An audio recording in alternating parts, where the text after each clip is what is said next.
Si je vous dis que l'intelligence artificielle est un danger pour l'humanité, vous imaginez sûrement Terminator ou une armée de robots tueurs. Mais la vérité est bien plus fourbe que ça. La vérité, c'est qu'aujourd'hui déjà, des IA qui peuvent sembler inoffensives font des milliers de morts par an.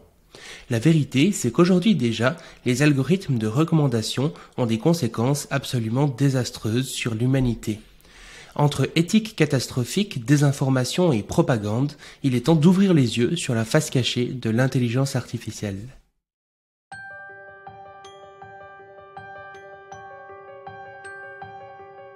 Bienvenue sur le Futurologue Podcast, le podcast pour comprendre les enjeux de demain. Salut Lé et bienvenue sur le podcast. Bonjour Shayman. Déjà, qui es-tu? Quel est ton parcours? Qu'est-ce que tu fais comme métier, etc. Donc moi je m'appelle Lé, alors Lé Nguyen Wang, c'est mon prénom et mon nom complet. Donc j'ai grandi en région parisienne. Enfin, je suis né au Vietnam, mais j'ai grandi en région parisienne. Et j'ai fait des études en maths. Donc j'ai fait maths sup, maths spé, puis j'ai intégré l'école polytechnique. Et ensuite j'ai fait d'abord un master, puis après une maîtrise, comment ça s'appelle ça là-bas. Puis ensuite un doctorat en mathématiques appliquées à l'école polytechnique de Montréal, suivi d'une année en tant que postdoc au MIT. Puis j'ai fait 6 ans à l'EPFL, en partie en tant que vulgarisateur scientifique et une partie aussi en tant que chercheur, notamment sur les questions de sécurité et d'intelligence artificielle. Et depuis 6 mois, je travaille sur une start-up qui s'appelle Clécarpin en cybersécurité.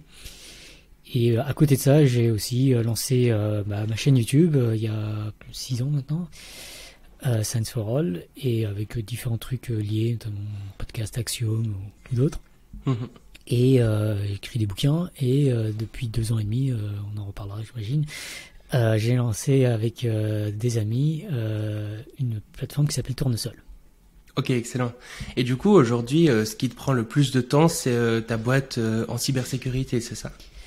Oui, ce qui me prend le plus de temps aujourd'hui, c'est le développement de ce produit. Du coup, rien à montrer pour l'instant, mais on espère bientôt avoir un produit très cool. Excellent, je me réjouis de voir ça. Et puis, du coup, pour commencer, pour les gens qui auraient pas forcément, qui auraient jamais entendu parler de ce sujet, c'est quoi les problèmes que posent concrètement les algorithmes de recommandation?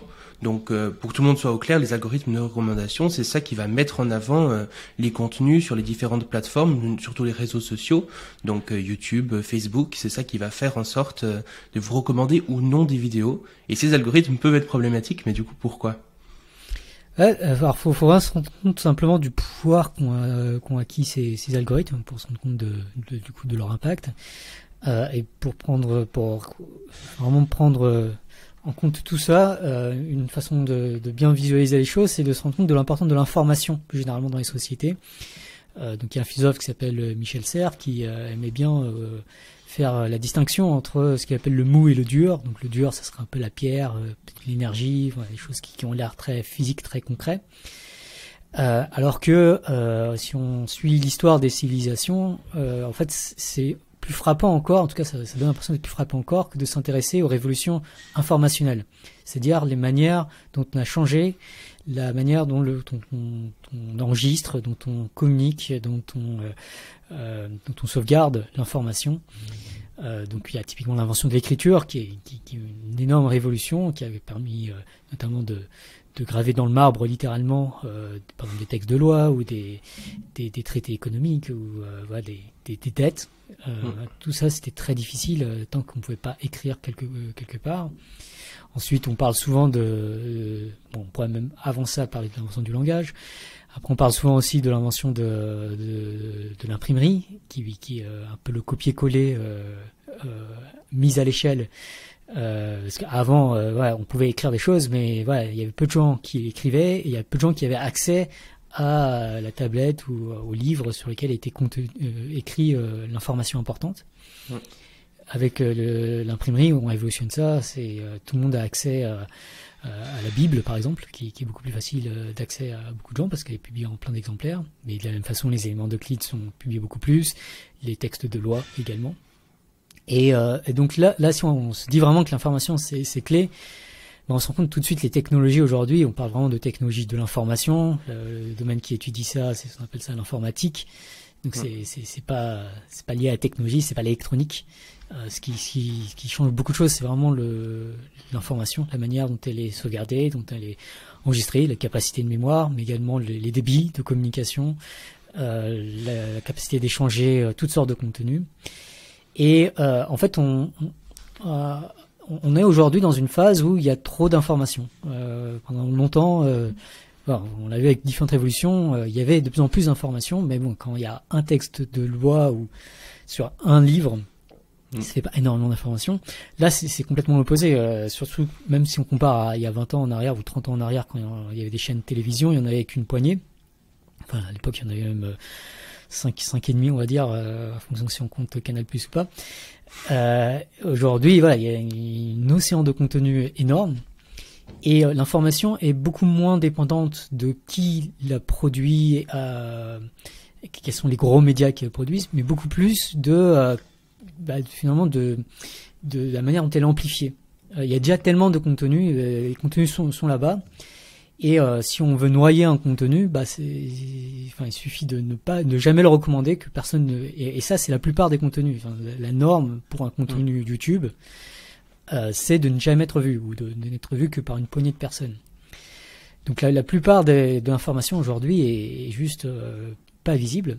Et à l'inverse, ce qui fait beaucoup de vues, ça va dépendre de ce qui est recommandé massivement. Et là, ça dépend beaucoup aujourd'hui d'un algorithme, des algorithmes de recommandation.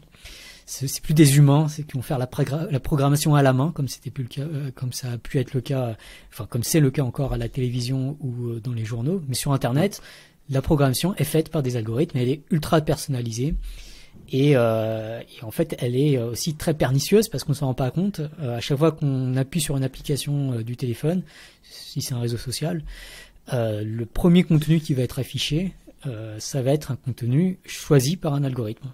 Donc l'algorithme aujourd'hui choisit pour 2 milliards d'humains, très souvent, le contenu auquel la personne va être exposée. Et quand on se rend compte de ça, de l'importance de l'information et du pouvoir de ces algorithmes, on se rend compte que si ces algorithmes ne sont pas conçus avec un minimum de réflexion pour l'éthique et la sécurité, ils représentent nécessairement un danger énorme. D'autant plus que ces algorithmes, aujourd'hui, c'est des algorithmes de machine learning, peut-être qu'on pourra en parler un peu plus, je tendrai une perche à ce moment-là, mais ces algorithmes, parce qu'ils sont des algorithmes de machine learning, ils sont aussi beaucoup plus vulnérables que les algorithmes précédents, notamment à des campagnes de désinformation. Ok. Et en fait, a priori, les réseaux sociaux actuels, les algorithmes de recommandation de ces réseaux, on pourrait se dire, il n'y a pas tant de problèmes que ça, puisqu'à quelque part, ils sont neutres. Ils mettent en avant des contenus. Alors, la plupart du temps, c'est pour que les gens restent le plus longtemps sur la plateforme. C'est souvent ça qu'ils cherchent à optimiser. Mais à quelque part, qu'est-ce qu'il y a de mal à ça? Ça recommande les contenus qui vont nous faire rester longtemps sur une plateforme. En quoi c'est problématique? Moi, une expérience que j'ai malheureusement eue de temps en temps, c'est de voir une vidéo d'un professeur marseillais recommandée à côté de mes propres vidéos sur mon compte YouTube au moment où je regardais ma propre vidéo pour vérifier que tout allait bien. Et la vidéo de ce professeur marseillais qui est vraiment d'informations dangereuses, c'est des informations médicales avec des recommandations médicales en fait dangereuses. Et si elles sont suivies, ça met des vies, et en l'occurrence ça a mis des millions de vies en danger, et beaucoup sont morts indirectement à cause de cela. Et quand je vois que ces vidéos sont elles sont recommandées à côté de moi et elles ont 100 voire 1000 fois plus de vues que le nombre de vues de mes vidéos, on se rend compte que l'algorithme est pas, en tout cas la neutralité c'est une notion assez compliquée quoi. En tout cas elle recommande pas tous les contenus de la même façon. Elle va amplifier certains contenus beaucoup plus que d'autres, et en fait le nombre de vues aujourd'hui que fait une vidéo sur YouTube, le nombre de vues que va faire par exemple cette vidéo sur YouTube, ça dépend en fait beaucoup plus de l'algorithme de recommandation que de la qualité de la vidéo ou de l'attractivité de la vignette et du titre. En fait, alors ça peut être assez contre-intuitif parce qu'on a tendance à se dire que si la vignette est très aguicheuse, ça va fait en sorte que quand même pas mal plus de gens vont cliquer dessus, et c'est le cas. Mais le taux de clic, donc le nombre la fraction du temps où les gens cliquent sur la vidéo lorsqu'ils voient la vidéo, il peut varier pas mal, hein, si on d'un facteur peut-être entre deux vidéos vraiment excellentes et très mauvaises, peut-être que ça varie d'un facteur 5, peut-être 10. Mais c'est tout. Enfin, c'est que un facteur 10, voilà, 20 si c'est énorme. Alors que le nombre de fois où la vidéo est recommandée, ça varie facilement d'un facteur 1 million, voire 1 milliard. On n'a pas du tout les mêmes ordres de grandeur. Si la qualité de la vignette joue peut-être un facteur 10, mais l'algorithme de recommandation joue un facteur 1 million à 1 milliard. Et c'est donc vraiment cet algorithme de recommandation qui décide quels contenus seront beaucoup plus regardés que d'autres contenus. Et du coup, comme en plus cet algorithme, il est conçu avec un objectif de rétention, maximiser watch time typiquement, ou user engagement, comme disent les ingénieurs de YouTube, sans trop préciser ce qu'il y a derrière, mais bon, on voit l'idée. Cet objectif, il favorise clairement certains contenus plutôt que d'autres, puisque les contenus qui vont créer plus de watch time seront littéralement privilégiés par l'algorithme. Et donc l'algorithme n'est pas neutre, il favorise au moins un certain type de contenu. Et malheureusement, il se trouve que les contenus qui attirent beaucoup plus l'attention, qui font que les gens vont cliquer, vont rester, vont passer beaucoup de temps ensuite sur YouTube, c'est souvent des contenus, parmi ces contenus, en tout cas, il y a beaucoup de contenus qui sont problématiques, que ce soit parce que c'est la désinformation, mais aussi parce que, par exemple, ça peut être des appels à la haine ou du cyberharcèlement, qui malheureusement sont des contenus aussi très populaires. Oui, finalement, le problème, c'est que ces contenus vont faire que les gens restent plus longtemps sur la plateforme, parce que aussi de par notre biologie, on a évolué pour se concentrer sur le négatif, les appels à la haine, les clashs, ou même souvent les désinformations ou les théories du complot sont souvent très sensationnelles là quelque part, donc créent plus d'émotions que des contenus purement informatifs. Et du coup, les algorithmes, en mettant en avant ce qui va faire que les gens restent sur leur plateforme, ça va pousser tous ces contenus qu'on peut juger en tout cas plutôt négatifs d'un point de vue des conséquences qu'ils vont apporter à l'humanité, quoi. Donc il y a alors pourquoi est-ce que on préfère certains contenus plutôt que d'autres? Il y a une dimension biologique.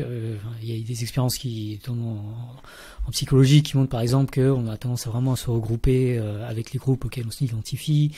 On a tendance à vouloir former des cercles. Il y a aussi des phénomènes addictifs qui peuvent émerger. La colère en particulier est une émotion très très addictive. Et quand on est en colère, souvent on a envie de persister dans la colère, de justifier notre colère, ou alors on est encore plus énervé par ceux qui essaient de calmer notre colère potentiellement, souvent. Donc il y a cette dimension-là, mais il y a aussi une dimension énorme aussi qui est construite. Donc il y a beaucoup de phénomènes en société qui sont devenus extrêmement populaires, mais pas du tout par accident. Par exemple, un des sujets les plus populaires, c'est le football. Faut bien se rendre compte que le football investit des milliards en termes de marketing. Les stars de football sont vraiment idolâtrés. Il y a toute une communication autour de tout ça. Il y a vraiment beaucoup d'argent. La FIFA investit énormément. Il y a des événements internationaux qui sont créés avec des moyens énormes pour transmettre des matchs en temps réel, pour couvrir juste ce qui se passe d'un point de vue médiatique. Et donc tout ça fait que l'attention qu'on va donner à différents contenus, c'est une attention qui est pas réfléchie, c'est une attention qui soit de façon biologique, soit pour des raisons biologiques, soit pour des raisons sociales, va être beaucoup plus attirée par certaines choses plutôt que par d'autres, et va être très loin de ce qu'on pourrait vouloir si on réfléchissait davantage à quoi il faut donner attention aujourd'hui dans nos sociétés. Quels sont les sujets qui méritent d'être beaucoup plus adressés par la plupart des humains, ou en tout cas être mieux compris autant que possible. Oui, parce que finalement, ça peut entraîner des conséquences négatives parce que ces contenus ont des conséquences plutôt négatives, mais à quelque part, ça empêche aussi de voir des vidéos qui auraient pu avoir des conséquences positives. Des contenus sur des sujets importants, bien expliqués, avec des informations factuelles le plus possible. Et finalement, en regardant les autres contenus, on va pas regarder ces vidéos-là ou ces contenus-là. Donc ça peut être aussi problématique de ce côté-là. Et on se dit par exemple que si, je sais pas, l'algorithme de YouTube déciderait de mettre beaucoup plus en avant les vidéos sur le réchauffement climatique, qui expliquent le problème, les potentielles solutions, etc. Potentiellement, ça pourrait créer un véritable engagement citoyen et puis mettre en avant, par exemple, ce sujet sur le devant et puis que peut-être après, ça pourrait même entraîner des décisions politiques ou comme ça. Donc, ouais, comme tu le disais, on voit que l'information, finalement, c'est extrêmement important dans les décisions concrètes qui vont être prises avant, en fait. Ouais, c'est ce qu'on appelle parfois le problème des mute news. Une mute news, c'est une information importante mais rendue silencieuse. Et je vous invite vraiment à essayer de réfléchir à toutes les mute news. Donc par exemple, je peux en donner une qui était en fait à la genèse du projet de Tournesol. Tournesol est né en avril, fin avril, début mai 2020. Donc je sais pas si vous vous souvenez, mais à cette époque, on était confinés à cause du Covid.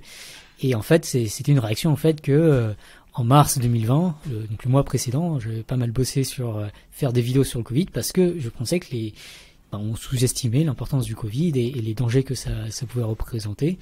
Et voilà, l'annonce de confinement avait pas été suivie tout de suite. Enfin, c'était compliqué. Donc comme on fait en plus tout de suite, fallait réagir instantanément.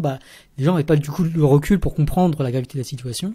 Et du coup, le problème, en fait, c'était même plus, non seulement à ce moment-là, mais peut-être même plus en amont, d'avoir préparé début mars, voire peut-être même fin février, mais au moins début mars, au risque que ça pouvait et au scénario envisageable à ce moment-là déjà de potentiellement confiner, en tout cas de s'isoler autant que possible et de faire attention aux gestes barrières et ainsi de suite. Donc là, on voit que le danger civilisationnel à ce moment-là, c'était pas une fake news, c'était pas une fausse information. Ce danger-là, c'était une mute news. C'est le fait qu'on s'intéresse pas à ce problème. Et puis après, on pourrait réfléchir à plein d'autres exemples, comme tu dis, changement climatique, par exemple, voilà, tout ce qui est abus de droits humains, voilà, par exemple les manifestations des femmes afghanes privées d'éducation, par exemple, notamment entre autres en Afghanistan. C'est un sujet, voilà, les femmes afghanes étaient désespérées que ce sujet ait l'attention médiatique internationale pour qu'il y ait des pressions sur les pouvoirs en Afghanistan pour ne pas aller plus loin que ça encore, voire faire marche arrière. Et en fait, ce sujet a essentiellement pas eu d'attention. En tout cas, j'avais regardé un moment sur le site du Monde, lemonde.fr, enfin, ce sujet n'était pas mentionné du tout. Donc là, on a vraiment un problème de mute news et pas de fake news. Et ça, typiquement, c'est dû à quoi? C'est dû au fait que les gens ne s'intéresseraient pas à ces sujets? Ou bien c'est des dirigeants qui vont dire non, faut pas recommander ce type de sujet? Comment ça se passe? Alors, pourquoi est-ce qu'on s'intéresse pas à ces sujets? C'est une question extrêmement complexe qui dépend de pas mal de choses. Il faut se rendre compte qu'il y a beaucoup de sujets qui sont dérangeants pour des personnes au pouvoir. Et du coup, il y a des efforts pour transformer ces sujets en mute news. Donc peut-être le cas le plus, un des cas dont on parle pas mal en Europe, c'est le cas des Xinjiang en Chine, Xinjiang, c'est cette province avec les Ouïghours en Chine, et donc la maltraitance des Ouïghours. Mais un autre sujet qui est peut-être encore plus horrible que ce cas-là, c'est le cas du massacre de Tiananmen en Chine en 1989. Qui est très mal connu dans le monde en général et encore plus en Chine, et c'est vraiment pas un accident. Enfin, c'est le gouvernement chinois qui a interdit toute mention de ce sujet de Tiananmen Square, avec beaucoup de mesures de censure, notamment algorithmiques, mais pas que, sur les réseaux sociaux chinois entre autres. Et plus globalement, une interdiction de manifestation, voilà, c'est des sujets qui sont devenus en Chine. On dit parfois que les Chinois ne s'intéressent pas à la politique, et c'est vrai que jusque-là, si vous parlez à un Chinois, enfin jusqu'à récemment, on va dire, si vous parlez à un Chinois il y a un an, c'est vrai que il y a beaucoup de Chinois en tout cas qui j'ai parlé, qui n'osaient pas, c'était pas naturel pour eux de parler du sujet de la politique. Et on faut bien se rendre compte que c'est pas un hasard, c'est vraiment une volonté du gouvernement. Donc de la même façon, il y a beaucoup de sujets qui dérangent des entreprises. Donc par exemple, si on pense à au changement climatique, à tout ce qui est pollution, dépendance dans des pays extérieurs, c'est des sujets que des entreprises comme Total, par exemple, ne voudraient pas. C'est pas désirable dans leurs intérêts qu'on en entende parler. De la même façon, Google a pas forcément envie qu'on entende parler beaucoup du licenciement de leur équipe d'éthique, ou Facebook n'a pas envie qu'on parle des Facebook Files. Et il y a différentes stratégies mises en place par ces institutions pour essayer de noyer ces sujets, faire qu'on n'en parle pas. Par exemple, Facebook a changé de nom, ça s'appelait Meta juste après la sortie des Facebook Files. Voilà, c'est différentes stratégies pour noyer certaines informations. Et donc ça c'est un des aspects importants, c'est que quand même il y a des volontés pour transformer des informations en fake news, souvent d'autorités puissantes et du coup qui arrivent en partie. Et puis l'autre chose, c'est que l'attention humaine est limitée et qu'il y a une compétition, une bataille de l'attention, c'est toute une économie même de l'attention derrière, avec qui est très financée, parce qu'il y a un outil énorme pour essayer d'avoir l'attention du plus grand nombre, dont tout le monde abuse. Tout ne se pas encore, mais bientôt aussi. C'est la publicité. La publicité, c'est un système économique énorme pour essayer de monétiser l'attention. Et on insiste pas, peut-être, à mon sens, pas assez dessus, mais Google et Facebook, les plus grosses entreprises de la tech aujourd'hui, plus ou moins d'autres, mais deux des plus grosses, vivent quasi exclusivement de la publicité. C'est dire que ce marché de l'attention est vraiment devenu quelque chose d'énorme et de très important. Et je trouve très intéressant ce que tu dis par rapport aux mute news. Donc c'est une chose dont on parle pas alors qu'elle pourrait être importante, parce que finalement ça on en parle très très peu. On parle assez souvent de fake news, de désinformation, d'informations qui sont factuellement fausses mais quand même mises en avant, de théories du complot, ce genre de choses. Mais en fait peut-être que ça reste la face émergée de l'iceberg, quoi. Et finalement, le fait qu'on ne parle pas des sujets importants, c'est peut-être encore plus grave.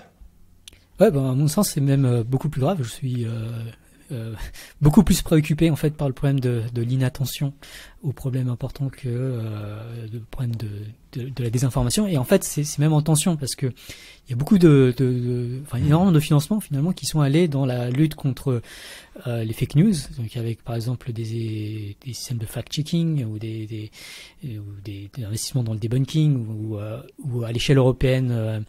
Digital Services Act qui essaie de travailler sur les problèmes de modération pour enlever les fake news, entre autres.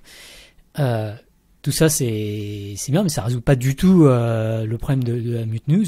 Et pire que ça, en fait, ça noie encore un peu plus la mute news parce que ça fait que les gens attirent toute leur attention vers le problème des fake news.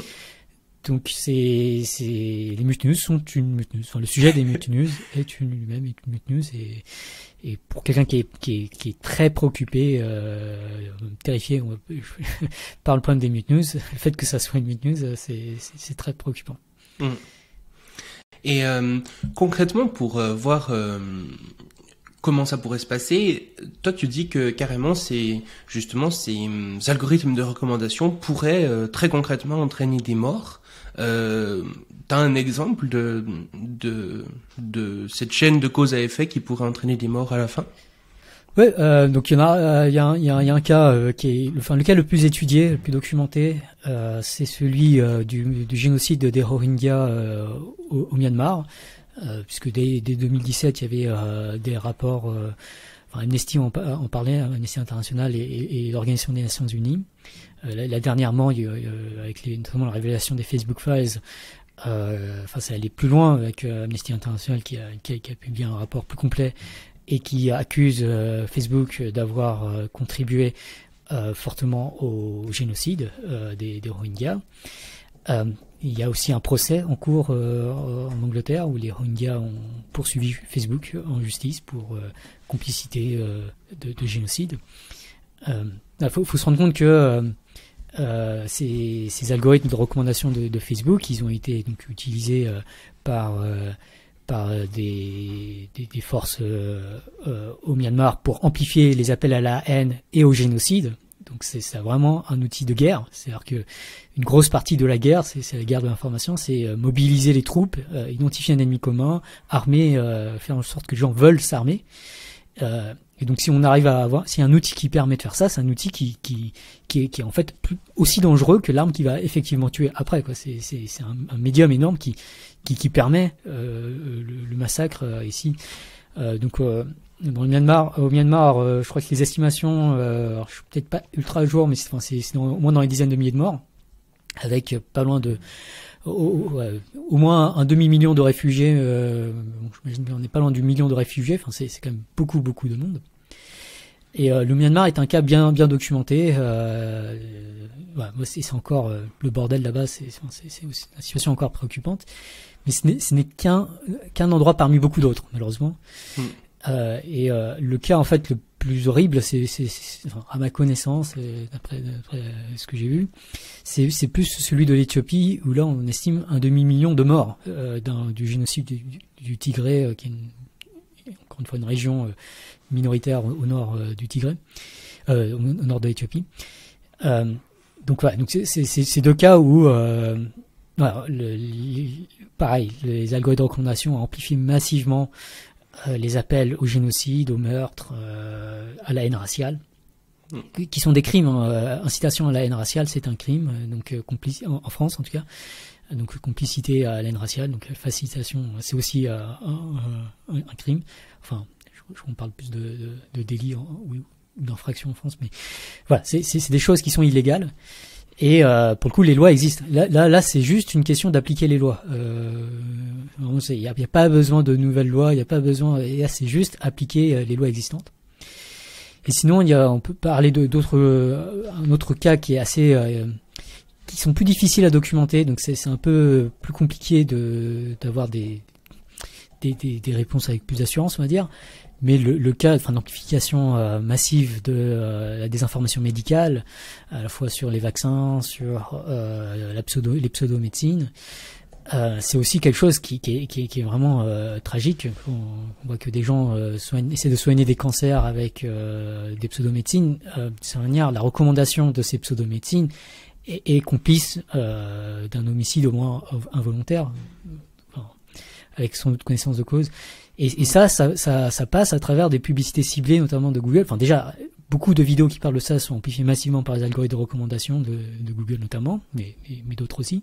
Et ça passe également énormément via la publicité ciblée, qui est le cœur de business de Google. Donc, littéralement, Google fait de l'argent sur la promotion, sur un business meurtrier.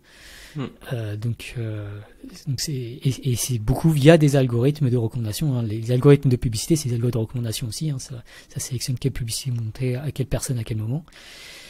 Et donc voilà. Donc je pense qu'il y a vraiment de quoi être aujourd'hui très préoccupé. Après, à plus long terme, le plus gros danger, plus que ces cas qui sont plus faciles à établir, mais le cas qui me préoccupe beaucoup plus, c'est le problème de l'appel à la haine et des incitations à la haine à l'intérieur des pays, voire à l'international, et ainsi que la montée de la violence et de l'autoritarisme. Donc il y a des rapports absolument terrifiants. Il y a un groupe qui s'appelle le VIDEM, je les appelle parfois le GIEC de la géopolitique. Ça réunit beaucoup de chercheurs en géopolitique. Tous les ans, ils font un rapport. Et depuis 2010, enfin avant 2010, c'était tous les ans de plus en plus optimiste, ça s'améliorait. Depuis 2010, c'est tous les ans de plus en plus préoccupé. Et le dernier est vraiment terrifiant. En gros, les démocraties sont en train de reculer, d'être de plus en plus corrompues, et les dictatures sont de plus en plus solides et se répandent de plus en plus. Donc bizarrement, j'ai envie de dire, 2010, ça coïncide avec l'explosion des réseaux sociaux, en particulier le fait que les éducateurs peuvent comprennent de plus en plus l'enjeu des réseaux sociaux et investissent de plus en plus dans la manipulation sur les réseaux sociaux. Ouais, et même justement, comme tu le disais, en France, j'avais vu une excellente un short de Ozon Causé qui disait justement que en fait toutes les 1000 personnes que des personnes comme Idriss Aberkan ou Thierry Casasnovas ou des gens qui promeuvent des pseudomédecines ou le fait de ne pas se faire vacciner, etc. Toutes les 1000 personnes, il y avait un pourcentage de personnes du coup qui allaient mourir. Donc finalement, le fait que YouTube mette en avant ces contenus faisait que des personnes allaient se soigner différemment et donc potentiellement mourir à cause de ça. Donc ouais, et puis quand tu parles de déstabilisation comme ça un peu géopolitique, etc. Enfin ça peut mettre en avant, je sais pas, des choses qui pourraient mener à une 3e guerre mondiale ou ce genre de choses qui pour le coup seraient vraiment terribles. Et même si les algorithmes ne sont pas les seuls responsables, c'est en tout cas eux qui choisissent de mettre en avant beaucoup ce genre d'informations qui ont des conséquences assez désastreuses, quoi. Ouais, alors très concrètement, il y a déjà eu les émeutes du Capitole aux États-Unis. On sait qu'en Allemagne, il y a eu une tentative de coup d'État qui s'est préparée et que tous ces milieux sont très proches notamment QAnon et pas mal de ces milieux. Et puis, au Royaume-Uni, le Brexit est en train de menacer vraiment la vie d'anglais de britanniques qui n'ont plus de quoi payer leur chauffage c'est vraiment très déstabilisant et là on parle de démocratie c'est démocratie a priori les plus solides au monde. En fait même là c'est problématique si on regarde dans les pays en voie de développement c'est juste catastrophique on peut pas passer ce qui se passe au Liban, au Sri Lanka, vraiment dans beaucoup de pays, je vais pas tous les lister, mais et puis il y a l'autre côté, c'est tout ce qui est plus indirect qui est dû au mute news, au fait que on se soit pas mobilisé. Donc par exemple si on pense au Pakistan qui a subi des inondations terribles récemment et qui subit vraiment de plein fouet les conséquences du changement climatique dès aujourd'hui, ou à Madagascar. C'est déjà une conséquence du fait qu'on ne donne pas suffisamment d'attention aux problèmes environnementaux et encore une fois c'est plus difficile à mesurer, c'est moins direct, mais du coup c'est plus vicieux encore. Mais encore une fois ça vient du fait que l'algorithme de recommandation quand il faut recommander un contenu, entre une vidéo de Cristiano Ronaldo et une vidéo qui appelle à consommer moins, à faire plus attention à son empreinte carbone, l'algorithme de recommandation normalise certaines choses et voire un style de vie qui est celui des super riches qui est très très dangereux en fait pour des populations exposées au changement climatique. Et puis juste avant, tu disais justement que le fait que ça soit du machine learning, donc de l'apprentissage machine, que ce soit en gros de l'intelligence artificielle, c'est un peu un synonyme, enfin tu me diras si je me trompe, ça entraîne aussi quelque chose de plus grave finalement que si c'était simplement des programmes écrits par des développeurs. En quoi c'est plus problématique? Ouais, donc aujourd'hui en fait il faut se rendre compte que l'algorithme de YouTube est vraiment très compliqué, c'est extrêmement complexe en un sens qui peut être formalisé, c'est-à-dire que le nombre de lignes qu'il faut pour écrire le code de l'algorithme de YouTube est énorme. Pourquoi ? Parce que dans l'algorithme il y a la connaissance des habitudes d'utilisation de 2 milliards de personnes et ce que représente 500 heures de nouvelles vidéos par minute mises en ligne depuis 10 ans. C'est juste énorme, quoi. Et donc YouTube est obligé d'organiser tout ça, donc c'est un système ultra complexe. Et en fait, c'est pas faisable à la main. On peut pas écrire des algorithmes qui sont capables de gérer cette complexité à la main. En fait, on n'arrive même pas à écrire un algorithme qui reconnaît un chat dans une image à la main. Et en fait, la solution qu'on a trouvée pour faire des algorithmes qui arrivent quand même à faire des trucs dans ces cas d'application très très complexes, c'est quelque chose qui s'appelle le machine learning, qui a été inventé en fait avant l'intelligence artificielle par Alan Turing en 1950. Et cette idée, c'est vraiment de se laisser guider par des données d'entraînement. On va essayer de fournir plein de données, on va essayer d'apprendre des données, de généraliser les données. Et du coup, c'est les données qui guident l'écriture de l'algorithme. Et donc c'est assez spectaculaire quand on se dit ça, parce que voilà, en gros, les données arrivent à faire mieux que les humains. C'est vraiment ce que ça dit, mais tout simplement parce qu'il y en a beaucoup plus. Enfin, notamment parce qu'il y a beaucoup plus. Mais quand on réfléchit à la sécurité, déjà un algorithme dont le code est écrit automatiquement, en termes de sécurité, c'est pas rassurant. Déjà, quand les codes sont écrits par des humains, c'est loin d'être rassurant. Donc, quand ils sont écrits automatiquement, ce sont des principes obscurs. Mais en plus de cela, en fait, si on trace l'origine du comportement de YouTube aujourd'hui, du code de YouTube, il se trouve aussi dans les données qui sont fournies par des utilisateurs. Et ça veut dire que s'il y a des utilisateurs qui sont malveillants sur YouTube, spoiler alert, il y en a, il faut s'attendre à ce que ces utilisateurs cherchent à avoir à injecter certaines données, à avoir certains comportements factices qui permettent de manipuler l'algorithme et de faire en sorte que l'algorithme, typiquement, va recommander certains contenus plutôt que d'autres. Et ce que je dis là, en fait, tout le monde le sait. On le sait sans vraiment y réfléchir. Mais voilà, à chaque fois qu'on like une vidéo, qu'on commente une vidéo, ou juste qu'on regarde une vidéo, c'est d'une certaine manière, on vote pour que cette vidéo soit davantage recommandée. Et en tout cas, les viewers de ma chaîne le savent très bien. Il y en a plein qui écrivent parfois dessous de mes vidéos, je mets un commentaire juste pour le référencement. C'est bien que c'est pas un commentaire très naturel, on va dire. Mais ce dont il faut se rendre compte, c'est que les abonnés de ma chaîne, je les adore, mais ils sont pas si nombreux à l'échelle de YouTube, à l'échelle du monde. Il y a des entreprises qui sont spécialisées dans la création et dans le management de faux comptes sur toutes sortes de réseaux sociaux, y compris sur YouTube. Et typiquement, ce que ces faux comptes vont faire, on parle parfois de fermes de trolls, ces fermes de trolls, elles vont amplifier la recommandation de certains contenus. Comment ? C'est aussi bête que juste regarder le contenu, liker le contenu, commenter le contenu. Mais sauf que, comme c'est des fermes de trolls, ils le font à des échelles 1000 fois plus que les spectateurs de Science for All. Mais du coup, les vidéos qui sont ainsi manipulées, c'est pas 1000 fois plus de vues qu'elles vont faire, c'est potentiellement 1 million de fois plus de vues qu'elles vont faire, voire 1 milliard. Parce que l'algorithme de recommandation est tel qu'il va se dire cette vidéo a l'air vraiment plus populaire. Du coup, l'algorithme va pas recommander 1000 fois plus, il va recommander 1 million de fois plus, typiquement. Donc, ce genre de manipulation, vraiment, c'est la norme. Aujourd'hui, il faut se rendre compte que c'est omniprésent sur Internet. Pour se rendre compte, il y a un chiffre, c'est le nombre de faux comptes que Facebook retire chaque année de sa plateforme.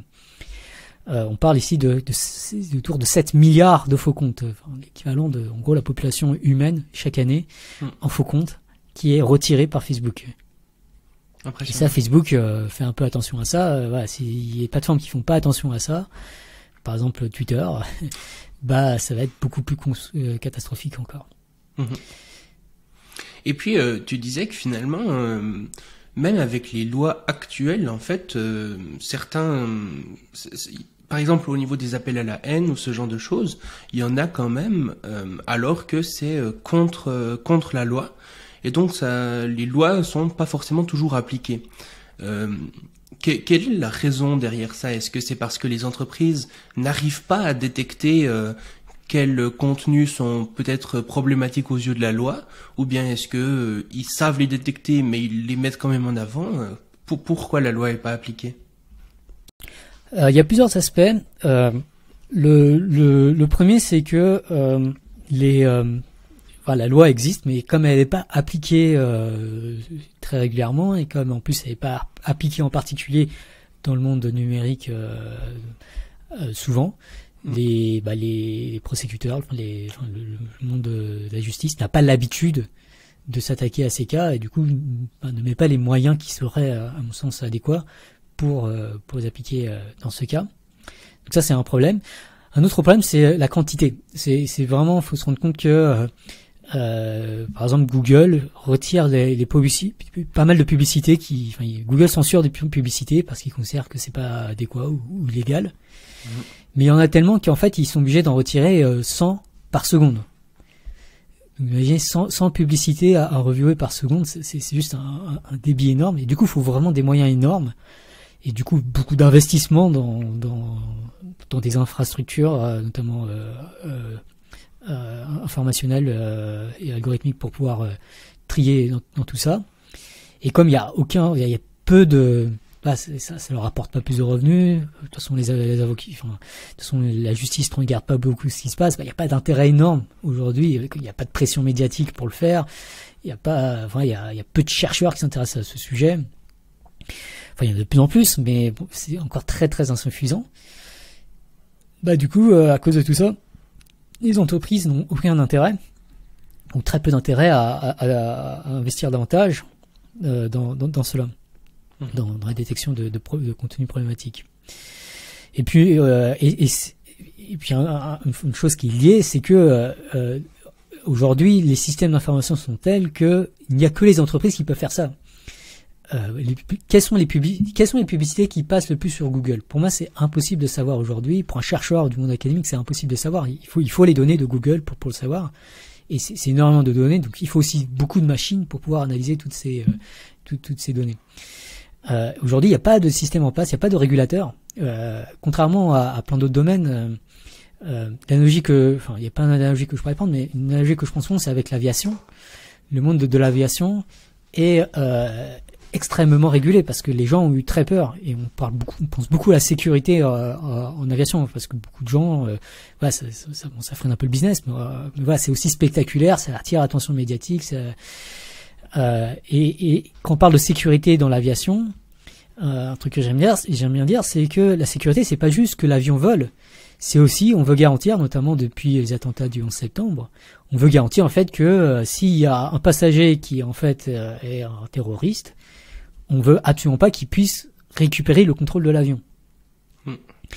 Donc la sécurité dans le monde de l'aviation, c'est aussi la sécurité par rapport à des utilisateurs potentiellement malveillants. Aujourd'hui, l'algorithme de YouTube est exactement dans la même situation, sauf qu'il est beaucoup plus dangereux. Il menace des institutions, des démocraties. Mais on laisse le contrôle. La sécurité n'est pas réfléchie.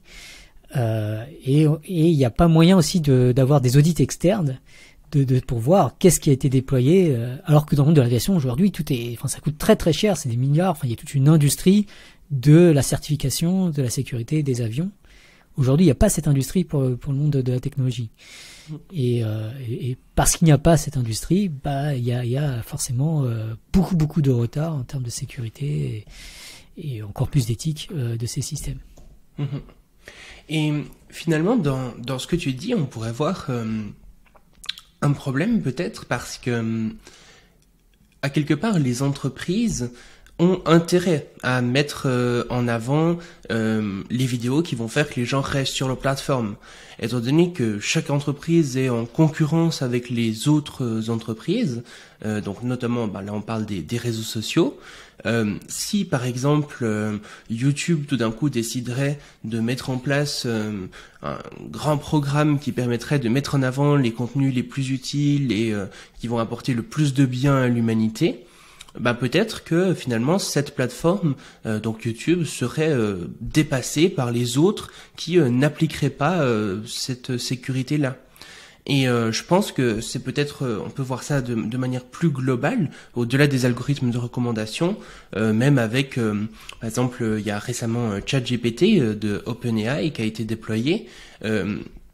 Et finalement, par exemple, des entreprises concurrentes d'OpenAI, comme par exemple Google, a intérêt à développer un chat similaire, par exemple, le plus rapidement possible, pour pas se faire dépasser par OpenAI, même si ça veut dire peut-être mettre moins de temps dans la sécurité. Et même au-delà du temps, j'ai envie de dire au niveau de l'argent, si une entreprise met une part significative de son chiffre d'affaires à réfléchir à comment avoir la sécurité la plus haute et promouvoir les meilleurs contenus, c'est de l'argent qu'elle met pas dans le développement du produit, dans le marketing, etc. Donc finalement, est-ce que Et peut-être même au niveau des pays finalement, hein. Certains pays qui seraient plus axés sécurité que d'autres, qui auraient des lois plus sévères ou comme ça, seraient peut-être dépassés par d'autres pays d'un point de vue géopolitique. Du coup, on voit que cette compétition entraîne plein d'aspects négatifs. Est-ce que comment faire finalement pour faire face à ça? Ouais, donc c'est une vaste question et c'est une question importante. La réponse de base, c'est la régulation. C'est-à-dire qu'il y a plein de marchés défaillants pour des raisons de concurrence qui poussent à des développements de produits nocifs. Donc, par exemple, on peut penser au tabac, on peut penser à l'alcool, on peut penser aux jeux d'argent. Ouais, il y a plein d'industries comme ça qui, en fait, leur business est extrêmement dangereux pour la société, quoi. Donc, de plus en plus d'industries, toutes les industries polluantes aussi. Et dans tous ces cas, en fait, on se rend compte que, en fait, le problème, c'est les externalités ou les effets addictifs sur les consommateurs, qui sont en gros les deux principales sources de pourquoi est-ce qu'un marché peut être catastrophique. Enfin, la libéralisation totale d'un marché peut être catastrophique. Et la réponse souvent classique, c'est la régulation, quoi. C'est imposer des lois, faire respecter les lois aussi. Il y a des lois qui existent déjà, hein, et ça serait bien de les faire respecter. Et avoir simplement une gouvernance pour ce genre de choses. Et là où c'est vraiment délicat, c'est que il y a une dimension internationale. Lorsque c'est le tabac, c'est plus facile parce que finalement chacun protège ses propres employés. Pour peu qu'il y ait peu d'industrie du tabac dans le pays en question, bah en fait on pénalise pas grand monde. C'est un peu plus compliqué d'ailleurs pour l'alcool, notamment en France et en Suisse. Mais voilà, parfois pour les voitures, par exemple en Allemagne aussi, on pourrait penser à ce genre d'industrie où c'est un peu plus problématique. Là où c'est peut-être intéressant en fait, c'est que l'Union européenne a un rôle un peu intéressant à jouer, on va dire, d'un point de vue géopolitique, parce que il n'y a pas d'industrie dominante de technologie en Europe, et en fait du coup l'Europe a tout intérêt à imposer ses propres règles, à mettre en avant ses propres règles, et d'une certaine manière on peut compter que sur l'Europe, je veux dire. Donc l'Europe a vraiment un rôle déterminant à jouer, parce que enfin les États-Unis ils sont très enfin il y a beaucoup de lobby, et puis voilà, c'est les industries de la Silicon Valley, enfin, le numérique c'est très américain, donc il y a du protectionnisme quand même. Pareil en Chine, bon je vais pas trop parler de la Chine, mais voilà, la Chine aujourd'hui c'est très compliqué. Enfin faut pas compter sur eux pour être les fers de lance de la régulation des algorithmes. Donc vraiment l'Europe a un rôle critique à jouer, et je pense pas qu'on voilà, aujourd'hui, on peut vraiment freiner Google en Europe en imposant des lois, ou juste en faisant appliquer les lois au business de Google, ce qui va favoriser aussi en Europe du coup l'émergence potentiellement d'alternatives. Mais voilà, je pense que la régulation c'est vraiment devenu très important. Et pour en venir à la régulation, il y a des étapes préalables. Faut pas espérer que la régulation arrive comme ça d'un claquement de doigts. La régulation, ça vient d'un jeu politique, ça vient de forces en présence, d'une pression médiatique. Et donc ça dépend de tout le monde. Faut vraiment valoriser beaucoup plus les problèmes de sécurité et d'éthique. Vraiment se dire que aujourd'hui, il y a un dilemme entre le progrès et l'avènement de technologies, enfin de la sécurisation des technologies pour la protection de l'humanité. Voilà, il y a encore beaucoup trop de gens, à mon sens, qui pensent que le progrès doit être valorisé en tant que tel, même si ça nuit énormément à la stabilité des démocraties. Et je pense que c'est souvent, si on arrive à cette conclusion, c'est souvent parce qu'on n'a pas assez réfléchi à la question, on n'a pas vraiment mesuré les choses. Ou alors aussi, il y a aussi un effet, ce qu'on appelle du cool washing. Enfin, il y a vraiment le progrès associé à quelque chose de cool, et il y a énormément d'investissements pour que ça paraisse cool. Si on réfléchit à ChatGPT, Stable Diffusion, DALL-E, enfin beaucoup de technologies d'intelligence artificielle servent à faire un effet waouh. Le but, c'est que beaucoup de gens se disent waouh, que beaucoup d'étudiants se disent ah j'ai envie de bosser dessus, que beaucoup de managers se disent ah mais il faudrait qu'on intègre des trucs comme ça dans nos produits. Et tout ça ralentit énormément la réflexion sur la sécurité, l'éthique et du coup la légifération sur ces sujets. Donc voilà, il y a un enjeu énorme qui passe essentiellement surtout par beaucoup plus de valorisation à tous les échelons de la sécurité et de l'éthique, non seulement des algorithmes, mais également de leurs conséquences sur les sociétés. Mmh. Donc finalement, le but, ça serait de mettre en place une législation européenne, et puis peut-être que de par ça, ça permettrait aussi aux autres pays de tout d'un coup mettre en place le même genre de législation, c'est ça? C'est un des vecteurs importants. Encore une fois, vraiment écrire des nouvelles lois.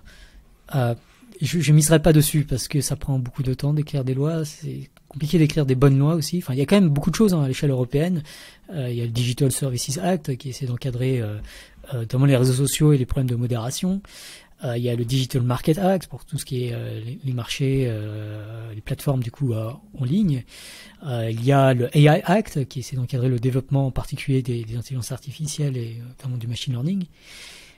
Il y a le Cyber Resilience Act qui espère punir beaucoup tout ce qui est manque d'attention à la cybersécurité. Donc ça avance, mais ces lois, déjà, faut du temps avant qu'elles soient vraiment acceptées. C'est pour ça que c'est encore des propositions. Faut pas mal les affiner. Il y a avoir beaucoup de temps avant de leur. Il y a des choses qui sont pas capturées par ces lois. Le problème de la recommandation est pas très capturé par ces lois, donc ça reste un problème. Va falloir qu'elles soient appliquées, donc ça pose des problèmes de jurisprudence, de mise en pratique, de moyens pour réguler. Donc il y a beaucoup d'autres problèmes qui se posent.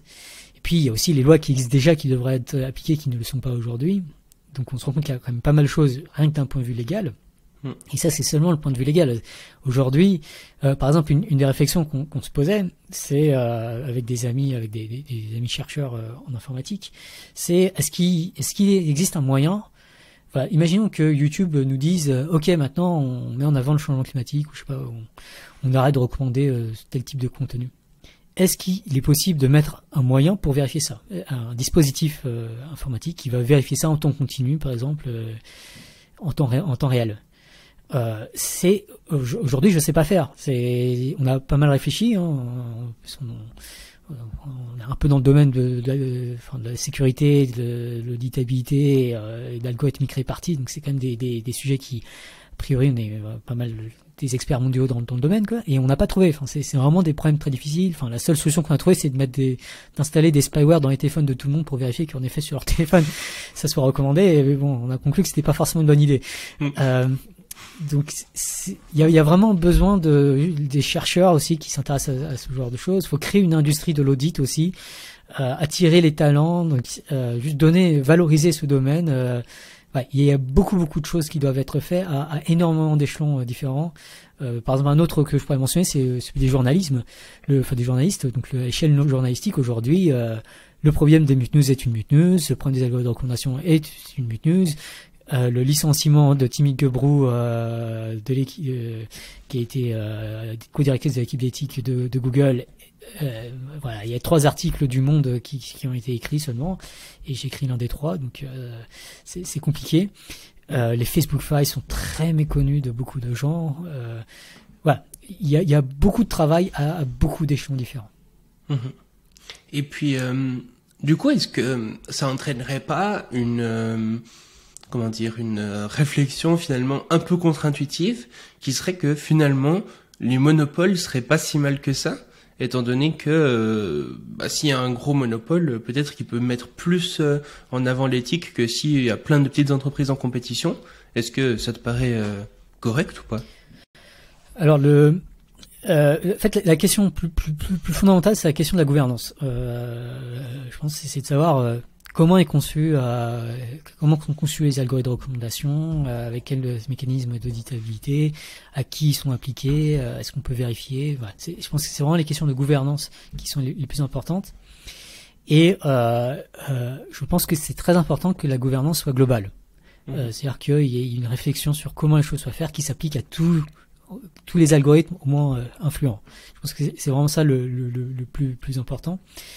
Et donc, j'ai envie de dire que c'est le même problème que pour le changement climatique. Le changement climatique, c'est compliqué d'avoir des. Enfin, il y a le problème de la concurrence entre entreprises et entre pays, et du coup, il y a vraiment une quête d'une gouvernance globale qui, par exemple, imposerait une taxe carbone ou je sais pas trop quoi à tous. Et je pense qu'il il y a le même problème qui se pose dans le cas du numérique. Et tant qu'il n'y a pas ça, la concurrence est très dangereuse. Enfin, je trouve que la concurrence est vraiment une préoccupation importante à avoir parce qu'il y a tellement de choses qui peuvent mal se passer. Enfin, on a déjà observé tellement de choses qui sont mal passées. Mais pour prendre un exemple concret, aujourd'hui, quand c'est pas décentralisé, il y a le problème de la corruption. Donc on peut prendre le cas de TikTok qui peut être manipulé par le gouvernement chinois. On peut prendre le cas de Twitter qui a été racheté par un milliardaire qui a pris plein de décisions très rapides. Sans contre-pouvoir. Donc ça c'est clairement un problème. Il faut vraiment éviter. Si on va dans un truc centralisé, il faut absolument éviter la corruption. Donc mettre plein de moyens, de dispositifs anti-corruption. Et si on va vers un truc plus décentralisé, là il y a une énorme crainte qui est justement la concurrence pousse à la quête de performance, ne pas forcément prendre toutes les préoccupations sécurité et éthique parce que ça coûte plus cher. Donc pour donner un cas concret, le cas de Mastodon est en fait assez pose question puisque Mastodon c'est un truc très décentralisé et du coup il y a beaucoup n'importe qui peut créer sa propre instance et du coup héberger ses propres règles de fonctionnement. Donc Mastodon c'est une sorte d'alternative à Twitter, c'est ça hein? Oui, Mastodon c'est l'alternative à Twitter. Qui est le truc cool c'est qu'ils sont open source avec un code libre mais par ailleurs le système est très décentralisé dans le sens où n'importe qui peut créer héberger sa propre instance Mastodon et imposer ses propres règles de modération notamment sur sa propre instance et ça veut dire que en gros le phénomène des filter bubble est ultra facilité par ce genre de choses. Et en pratique, ça a eu lieu puisque Gab Social et Truth Social, donc deux sous-réseaux sociaux, donc Gab Social très lié à l'extrême droite et Truth Social très lié à Donald Trump, ont été créés avec des règles de modération très différentes, des trucs qui sont même borderline illégaux en tout cas en France. Voilà. Donc surtout, ce que je veux dire, c'est que la gouvernance de Mastodon ne s'applique plus du coup à ces instances qui sont du coup complètement libres et dans le même cas dans le cas des intelligences artificielles on aurait le même problème si c'est décentralisé il y a ce risque que chacun utilise et en fait on l'a déjà observé avec le fait que par exemple ChatGPT était libre, ça a permis à quelqu'un de réutiliser ChatGPT pour ce qu'on appelle le fine-tuner, c'est-à-dire l'optimiser à reproduire des langages de 4chan en particulier du coup ça fait un algorithme qui est ouvertement raciste parce que 4chan c'est un truc justement où il y a beaucoup de néo-nazis etc c'est ça?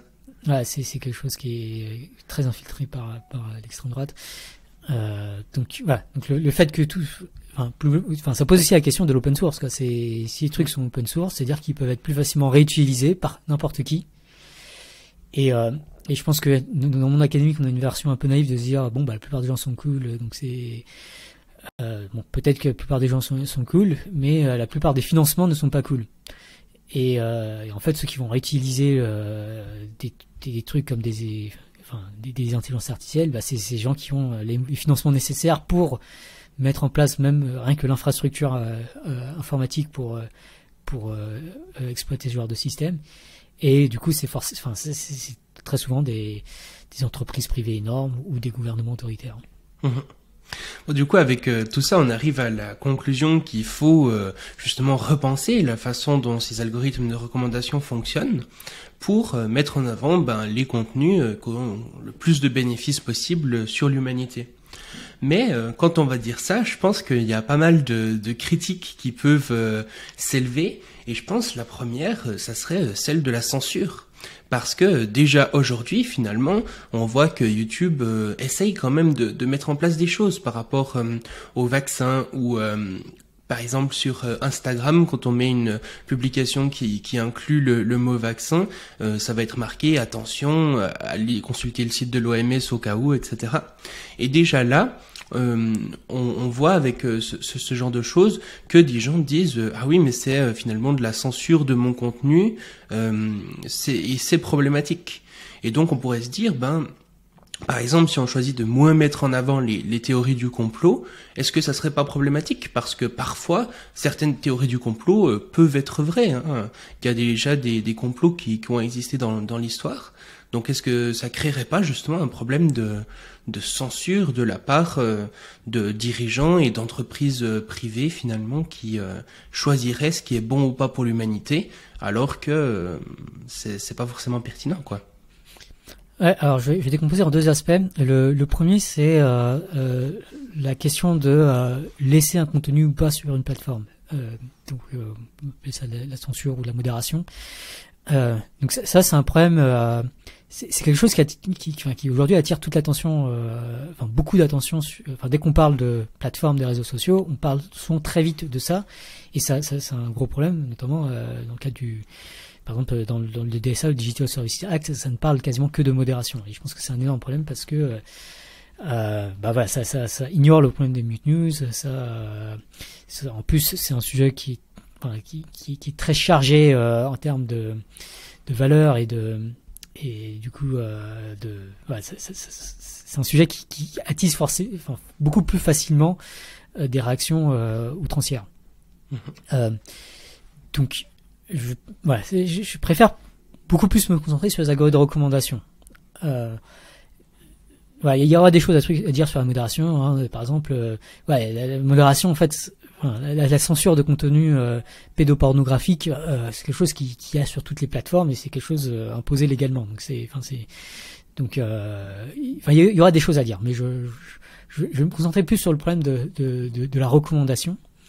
Et en fait, si on réfléchit en termes de recommandation, en fait, qu'on parle de liberté d'expression, la liberté d'expression, c'est compliqué comme notion. Dans une notion faible, si c'est juste la liberté de s'exprimer, j'ai envie de dire que n'importe qui peut écrire toutes ses pensées sur un bout de papier et puis finir par brûler le papier. Il se sera exprimé, mais bon, c'est pas forcément ce qu'il voulait, mais c'est juste le fait de s'exprimer. Bon, c'est pas forcément le côté très intéressant, c'est pas ce qui attire, ce qui intéresse notamment par exemple les défenseurs des droits humains.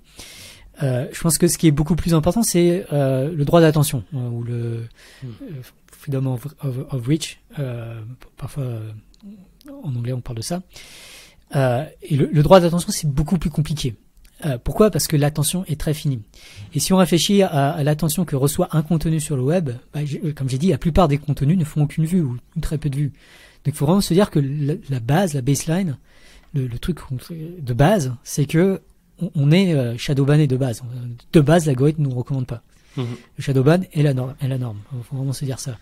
Donc quand on prend un contenu très populaire et qu'on recommande moins, en fait, juste on le ramène au taux de base. Donc, si une vidéo de D.R.O. faisait 10 vues, du professeur Mercier, pardon, j'ai évité de dire son nom tout à l'heure, si elle faisait 10 vues, en fait, c'est juste qu'elle deviendrait normale. Et donc finalement, là, on parlerait pas de restriction de la liberté d'expression, parce qu'il aurait quand même sa vidéo sur YouTube, mais par contre, il aurait beaucoup moins de vues. C'est ça? Alors, il y aura une restriction de son droit d'attention. Il aurait moins d'attention. Okay. Mais il serait ramené au même que tout le monde, en fait. Parce que le taux de base, c'est de faire 10 vues sur, peut-être même moins, peut-être 5 vues sur YouTube. C'est vraiment ça le taux de base, faut se dire. Quand un contenu fait beaucoup plus de vues, c'est qu'il a été amplifié. Et là, ça change un peu la question éthique, c'est se poser, ok, chacun a le droit à 5 vues, ok. Moi, ça me va si chacun a le droit à 5 vues. Mais ensuite, déjà, il y a la question qui est quand on dit chacun, ça sous-entend que chacun a un compte YouTube. En pratique, les faux comptes, encore une fois, ont beaucoup plus de comptes. Bon, même ce principe est compliqué. Mais bon, imaginons qu'on part de ça. Après, il y a plus de place pour recommander peut-être ça continue davantage. Et là, on se pose vraiment plus la question de qu'est-ce qu'il faudra amplifier, qu'est-ce qui mérite plus d'attention, qu'est-ce qui devrait avoir plus de droits d'attention. Et je pense que c'est ça la question plus intéressante. Quand un dissident politique risque sa vie pour critiquer un gouvernement, je pense que beaucoup de gens diraient qu'en fait il a un droit d'attention plus grand. parce qu'il risque sa vie pour révéler quelque chose qui potentiellement en plus pourrait sauver ou changer le bien-être et la sécurité de beaucoup plus de gens. Donc je parlerai beaucoup plus en droit d'attention. Et donc la réflexion sur qui a plus de droits, qui devrait avoir plus de droits d'attention, ça c'est une question qui à mon sens est beaucoup plus intéressante, mais ça résout pas toujours pas le problème juste de reposer la question comme ça, parce qu'on n'est pas d'accord, on sera pas d'accord sur quel contenu mérite plus d'attention. Et du coup là il y a une autre question qui se pose, c'est la question de comment est-ce qu'on gouverne le droit d'attention, comment est-ce qu'on ensemble on a un dispositif qui nous permet de mettre d'accord sur quel contenu mérite plus d'attention. Et donc la réponse à cette question, c'est on essaie de fournir une réponse à cette question à travers notre projet Tournesol. Enfin, le projet Tournesol, une tentative de réponse à cette question. C'est-à-dire qu'on pense que pour répondre à cette question, il faut une approche collaborative, notamment pour éviter la corruption, transparente, auditable, avec un algorithme sécurisé, une authentification des comptes pour éviter les faux comptes qui donneraient un avis massif mais de façon factice, et qui s'appliquerait, si possible, à autant d'algorithmes de recommandation que possible. Ça, c'est le dernier point, Tournesol ne le résout pas. Mais voilà, on essaie déjà de montrer une preuve de concept que on peut concevoir un système qui satisfait autant que possible pas mal de ses propriétés. Malheureusement, on est encore très loin de vraiment résoudre le problème, mais on a fait énormément de progrès. Et pour se rendre compte vraiment des progrès, je vous invite à aller voir la plateforme Tournesol, à vous informer sur tout ce qui a été fait, à voir en termes de design du site web, de fonctionnalités, de sécurisation des algorithmes, de toute la recherche à la fois en informatique, en mathématiques, en philosophie, et en psychologie. Celle-là reste encore à être développée, mais voilà, il y a beaucoup de questions qui se posent quand on essaie de développer un tel système de gouvernance du droit d'attention. Et puis, du coup, si les gens veulent aller sur la plateforme Tournesol, qu'est-ce qu'ils doivent taper dans leur navigateur pour trouver la plateforme? Parce qu'ils tapent juste Tournesol, je pense qu'ils vont tomber sur la page Wikipédia de la plante. Ouais, c'est une chouette page Wikipédia, mais bon, c'est pas ce dont je parle. Donc le site c'est tournesol.app, donc app, donc tournesol.app. Il suffit de taper ça sur le navigateur. Vous pouvez chercher sur un moteur de recherche recommandations Tournesol ou plateforme Tournesol. Je crois que généralement ça sort. Et puis voilà. Et donc il y aura le site web. Sur le site web, vous aurez la liste des choses que vous pouvez faire à la fois pour profiter de Tournesol et pour contribuer à Tournesol. Parce que c'est un projet participatif, donc on a besoin de beaucoup de collaboration pour faire des bonnes recommandations. Et pour profiter de Tournesol, une chose que vous pouvez faire, c'est utiliser l'extension navigateur, donc pour Chrome et Firefox. Donc si vous cherchez Tournesol extension Chrome, peut-être que ça va sortir. Il faut peut-être appeler plateforme ou recommandation. Voilà.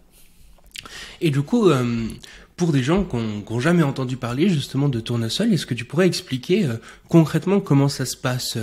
Il y a un outil notamment de comparaison de vidéos, etc. Est-ce que tu pourrais expliquer justement quelles sont la théorie finalement et puis comment en pratique ça se met en place voilà. Ouais, donc comme on veut identifier collaborativement les vidéos qui méritent plus de droits d'attention, la question qui se pose, c'est comment est-ce qu'on intègre des données de différents contributeurs qui essaient de donner leur jugement de quel contenu devrait avoir davantage d'attention.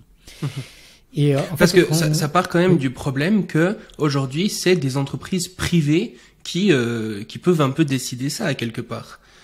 Tandis que si c'était géré collaborativement, je pense que ça enlèverait une bonne partie des critiques justement qu'il peut y avoir contre ça, à quelque part, étant donné que c'est beaucoup plus démocratique. C'est chacun qui peut, qui a un droit de vote là-dedans, à quelque part.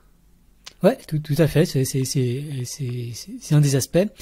Un autre aspect, c'est la question qu'on pose sur Tournesol, c'est pas quel est le meilleur contenu, ou c'est pas quel est le contenu le plus correct ou le contenu le plus le meilleur, le plus sympa.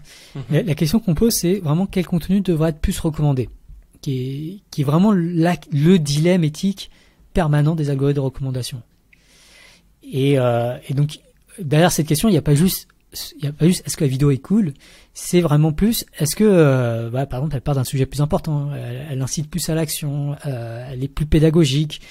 Voilà. Il y a différentes questions qui peuvent se poser et vraiment la question qu'on pose aux gens c'est voilà, essayer de dire quelle vidéo doit être plus recommandée. Et pour y arriver, on pense que c'est en fait beaucoup plus efficace, enfin beaucoup plus fiable d'avoir des données sur comparatives. Parce que c'est très difficile de juger un contenu individuellement et surtout de rester cohérent dans notre notation au cours du temps entre différents contenus. Donc on a une approche comparative où en allant sur Tournesol, on vous demande de sélectionner 2 vidéos, typiquement des vidéos que vous avez déjà vues. Donc il faut copier-coller l'URL typiquement. Donc l'adresse de la vidéo ou l'identifiant YouTube de la vidéo. Et du coup vous sélectionnez les 2 vidéos que vous avez vues, typiquement allez chercher les meilleures vidéos que vous avez vues. Et ensuite, il y aura juste un slider et il faudra dire entre ces 2 contenus lequel vous pensez qu'il faut mettre plus souvent dans la recommandation de Tournesol que l'autre. C'est vraiment ça la question fondamentale. Après, si vous voulez aller plus loin et fournir plus de données, notamment explicatives à Tournesol, c'est l'interprétabilité des algorithmes, on pense que c'est important.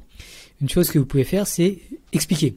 Et donc, expliquer, ça revient à quoi? Ça veut dire détailler votre comparaison en comparant les 2 contenus, non seulement sur le critère principal, est-ce que laquelle doit être plus recommandée, mais aussi selon des critères qu'on appelle secondaires. Par exemple, nous dire, entre les deux contenus, laquelle est plus fiable, est plus fiable et non trompeuse. Voilà. Après, il y a un autre critère, c'est laquelle est plus claire et pédagogique. Un autre critère, c'est laquelle parle d'un sujet plus important et actionnable, sur lequel on peut faire agir et faire quelque chose. Et voilà, donc il y a différents critères que je vous laisse découvrir sur la plateforme. Pour justifier ça et du coup permettre aussi à des personnes qui cherchent des contenus, par exemple, de prioriser certains critères plutôt que d'autres. Et ce que je trouve très intéressant aussi, c'est que donc ce système de comparaison comme ça entre 2 vidéos, donc là, tu me diras si je me trompe, mais vous êtes vraiment centré sur YouTube. Et donc ce système de comparaison peut se faire entre 2 vidéos, mais vous avez aussi mis en place la même chose pour les candidats à l'élection présidentielle française en 2022. Ouais, donc, parce que l'idée plus globale en fait, c'est on a un scrutin, un système de vote, et en fait, il y a une réflexion qu'on peut avoir sur le débit informationnel dans la démocratie. Alors je m'explique. Aujourd'hui, en France, il y a une élection présidentielle tous les 5 ans. Et dans l'élection présidentielle, on vous demande de voter en sélectionnant un nombre de candidats, en fait 2 fois, au premier tour et au second tour, parmi 12 au premier tour et parmi 2 au second tour. Enfin, plus ou moins 12. Et donc, on peut compter le nombre de bits d'information auxquels ça correspond. Donc, ça fait une poignée de bits d'information, ça fait 5-6 bits d'information, peut-être 5. Tous les 5 ans. Donc ça fait un débit de 1 bit par an. Et voilà, il y a Gilles Dewey et Serge Abitboul, 2 chercheurs informatiques, qui aiment bien dire que ce débit informationnel en démocratie est, je crois que c'est 100 000 milliards de fois plus lent que le débit qu'on utilise, par exemple, vous utilisez pour regarder cette vidéo, probablement. Sauf si vous êtes dans des montagnes reculées, ou peut-être que le débit est comparable, mais voilà. Ça veut dire que on a complètement révolutionné les systèmes d'information qui nous permettent de communiquer beaucoup plus d'informations, mais les systèmes démocratiques aujourd'hui ne permettent pas de communiquer plus d'informations. Donc c'est des votes qui sont très très très très pauvres en termes informationnels. Et parce qu'ils sont très pauvres, ils ne permettent que de comparer des choses très grossières, genre 2 candidats.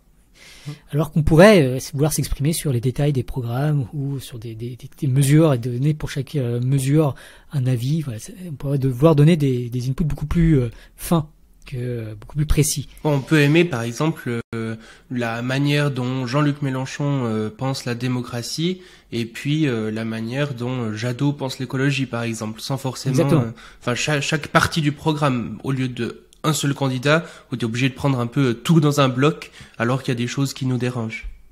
Exactement.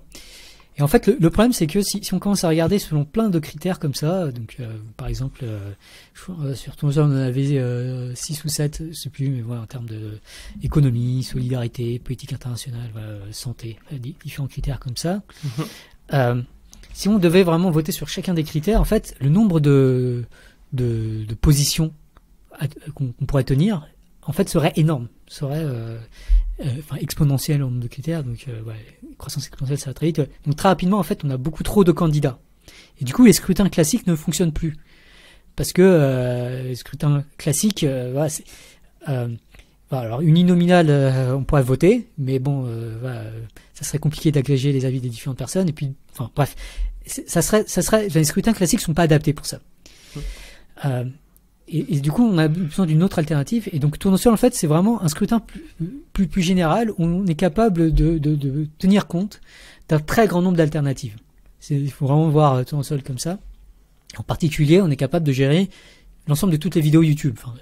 En tout cas, en principe, l'idée, c'est simplement de dire que le vote, la plupart des gens ne vont pas voter pour la plupart des vidéos, ils vont juste comparer une poignée de vidéos, et on va essayer d'intégrer ça dans le vote autant que possible. Donc c'est vraiment la philosophie est vraiment là, et à partir de ce moment-là, on est capable de faire des votes sur des objets plus complexes, comme par exemple l'ensemble des livres aussi, c'est un des trucs qu'on prévoit de faire bientôt.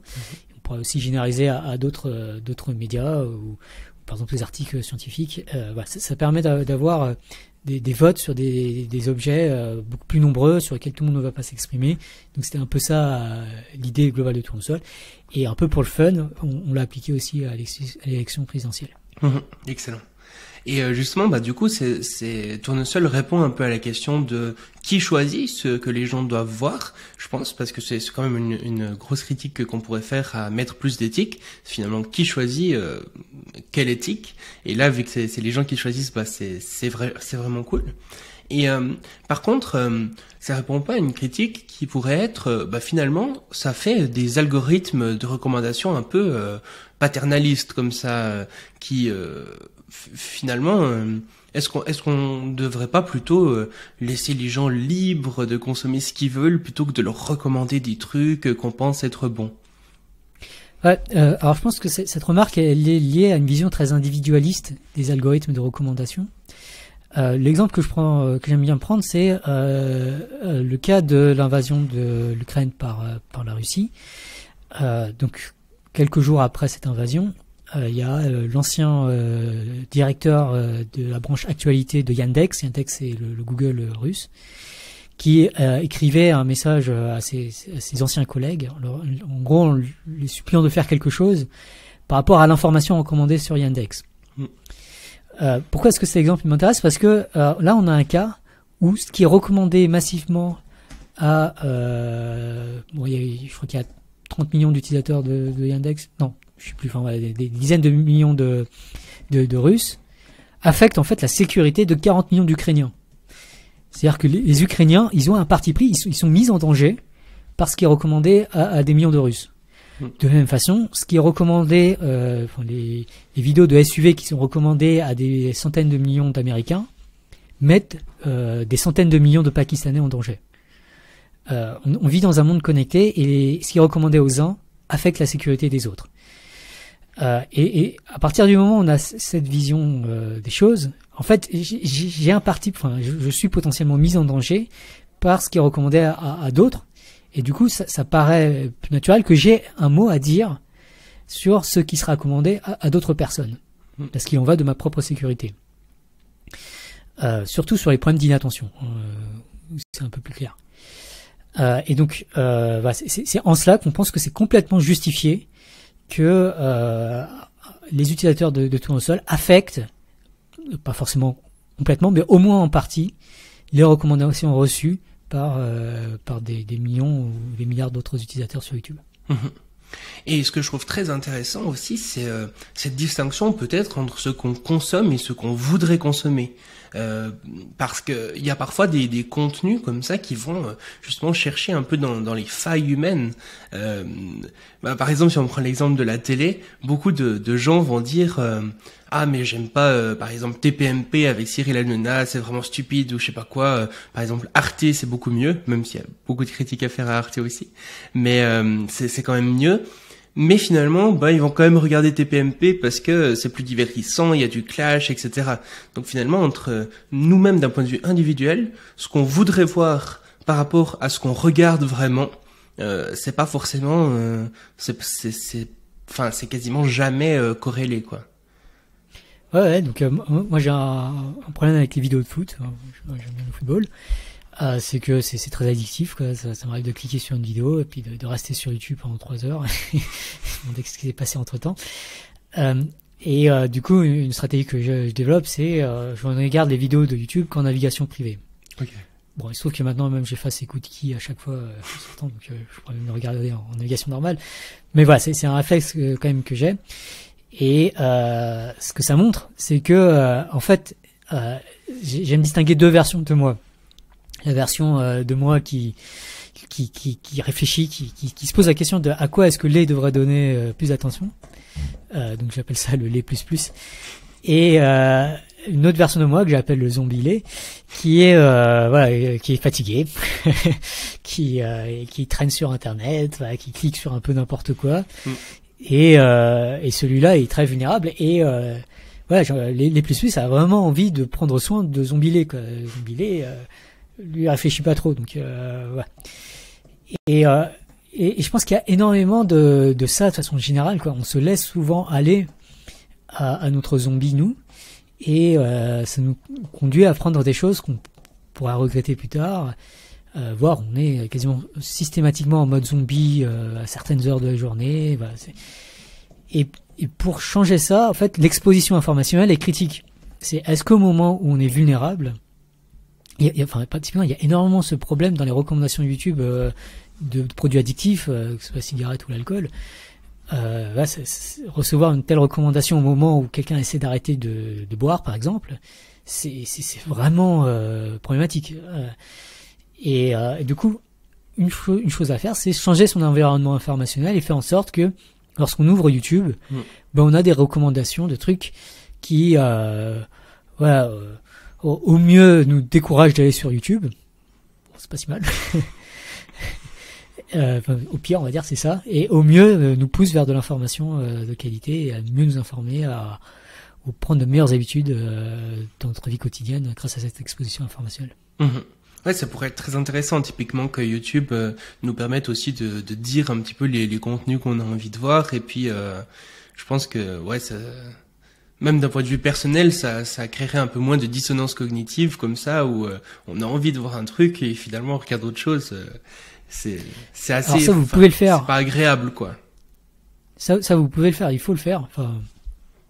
Bon, alors maintenant, moi j'utilise plus trop mon compte, donc c'est un peu compliqué, mais pour ceux qui utilisent un compte en regardant YouTube, c'est quand même la plupart des gens, vous pouvez dire à l'algorithme, cette vidéo ne m'intéresse pas. Quand il vous recommande une vidéo, il y a une option en bas à droite, vous cliquez dessus, et il y a une option, cette vidéo ne m'intéresse pas.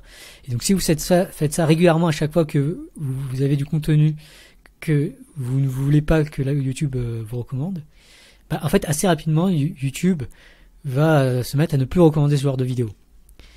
Là où c'est un peu vicieux, c'est que si tout à coup vous cliquez sur une de ces vidéos, YouTube se remet à recommander massivement cette vidéo. Donc, ouais, ça demande vraiment de prendre soin en fait de l'algorithme pour que celui-ci prenne soin de vous.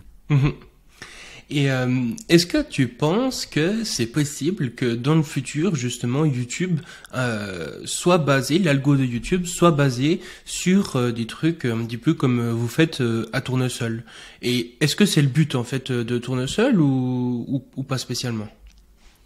Ouais, alors on veut pas trop se fermer, on n'a pas une vision fixe de ce genre de choses puisque enfin, c'est compliqué. Il y a sans doute beaucoup de choses qui ne pourront pas se faire pour des raisons politiques, pour des raisons économiques. Enfin, c'est toujours compliqué. Mais c'est quelque chose vers lequel on veut offrir des solutions, en fait. On veut permettre surtout que ça soit parce que, enfin, imaginons que YouTube a une pression médiatique énorme et tout à coup il faut qu'il fasse quelque chose. Ça pourrait être un des trucs qu'ils font, c'est par exemple, une recommandation sur 4 est une recommandation de Tournesol. Au lieu d'utiliser extension de Tournesol pour avoir des recommandations de Tournesol, tout le monde les aurait. Ça pourrait être un truc envisageable. On pourrait imaginer que sur chaque vidéo recommandée par YouTube, le score Tournesol soit affiché, par exemple. Ce genre de choses. Mais il y a plein d'autres applications potentielles de Tournesol, notamment à des fins d'audit. C'est très compliqué aujourd'hui de savoir est-ce que YouTube recommande des contenus de qualité de façon générale, notamment parce qu'on n'a pas de mesure de qu'est-ce qu'une vidéo de qualité. Et donc, voilà, on travaille avec des chercheurs pour essayer de un peu formaliser un peu plus cette question via les scores tournesol.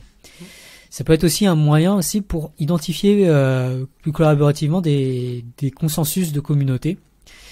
Donc, par exemple, il y a plein de domaines où, si ça se trouve, il y a des consensus, mais on les ignore. Tout simplement parce que pour savoir un consensus, il faut que les gens s'expriment et qu'il y a un système qui recueille les avis des gens et identifie, ouais, au fait, vous êtes tous d'accord sur ça.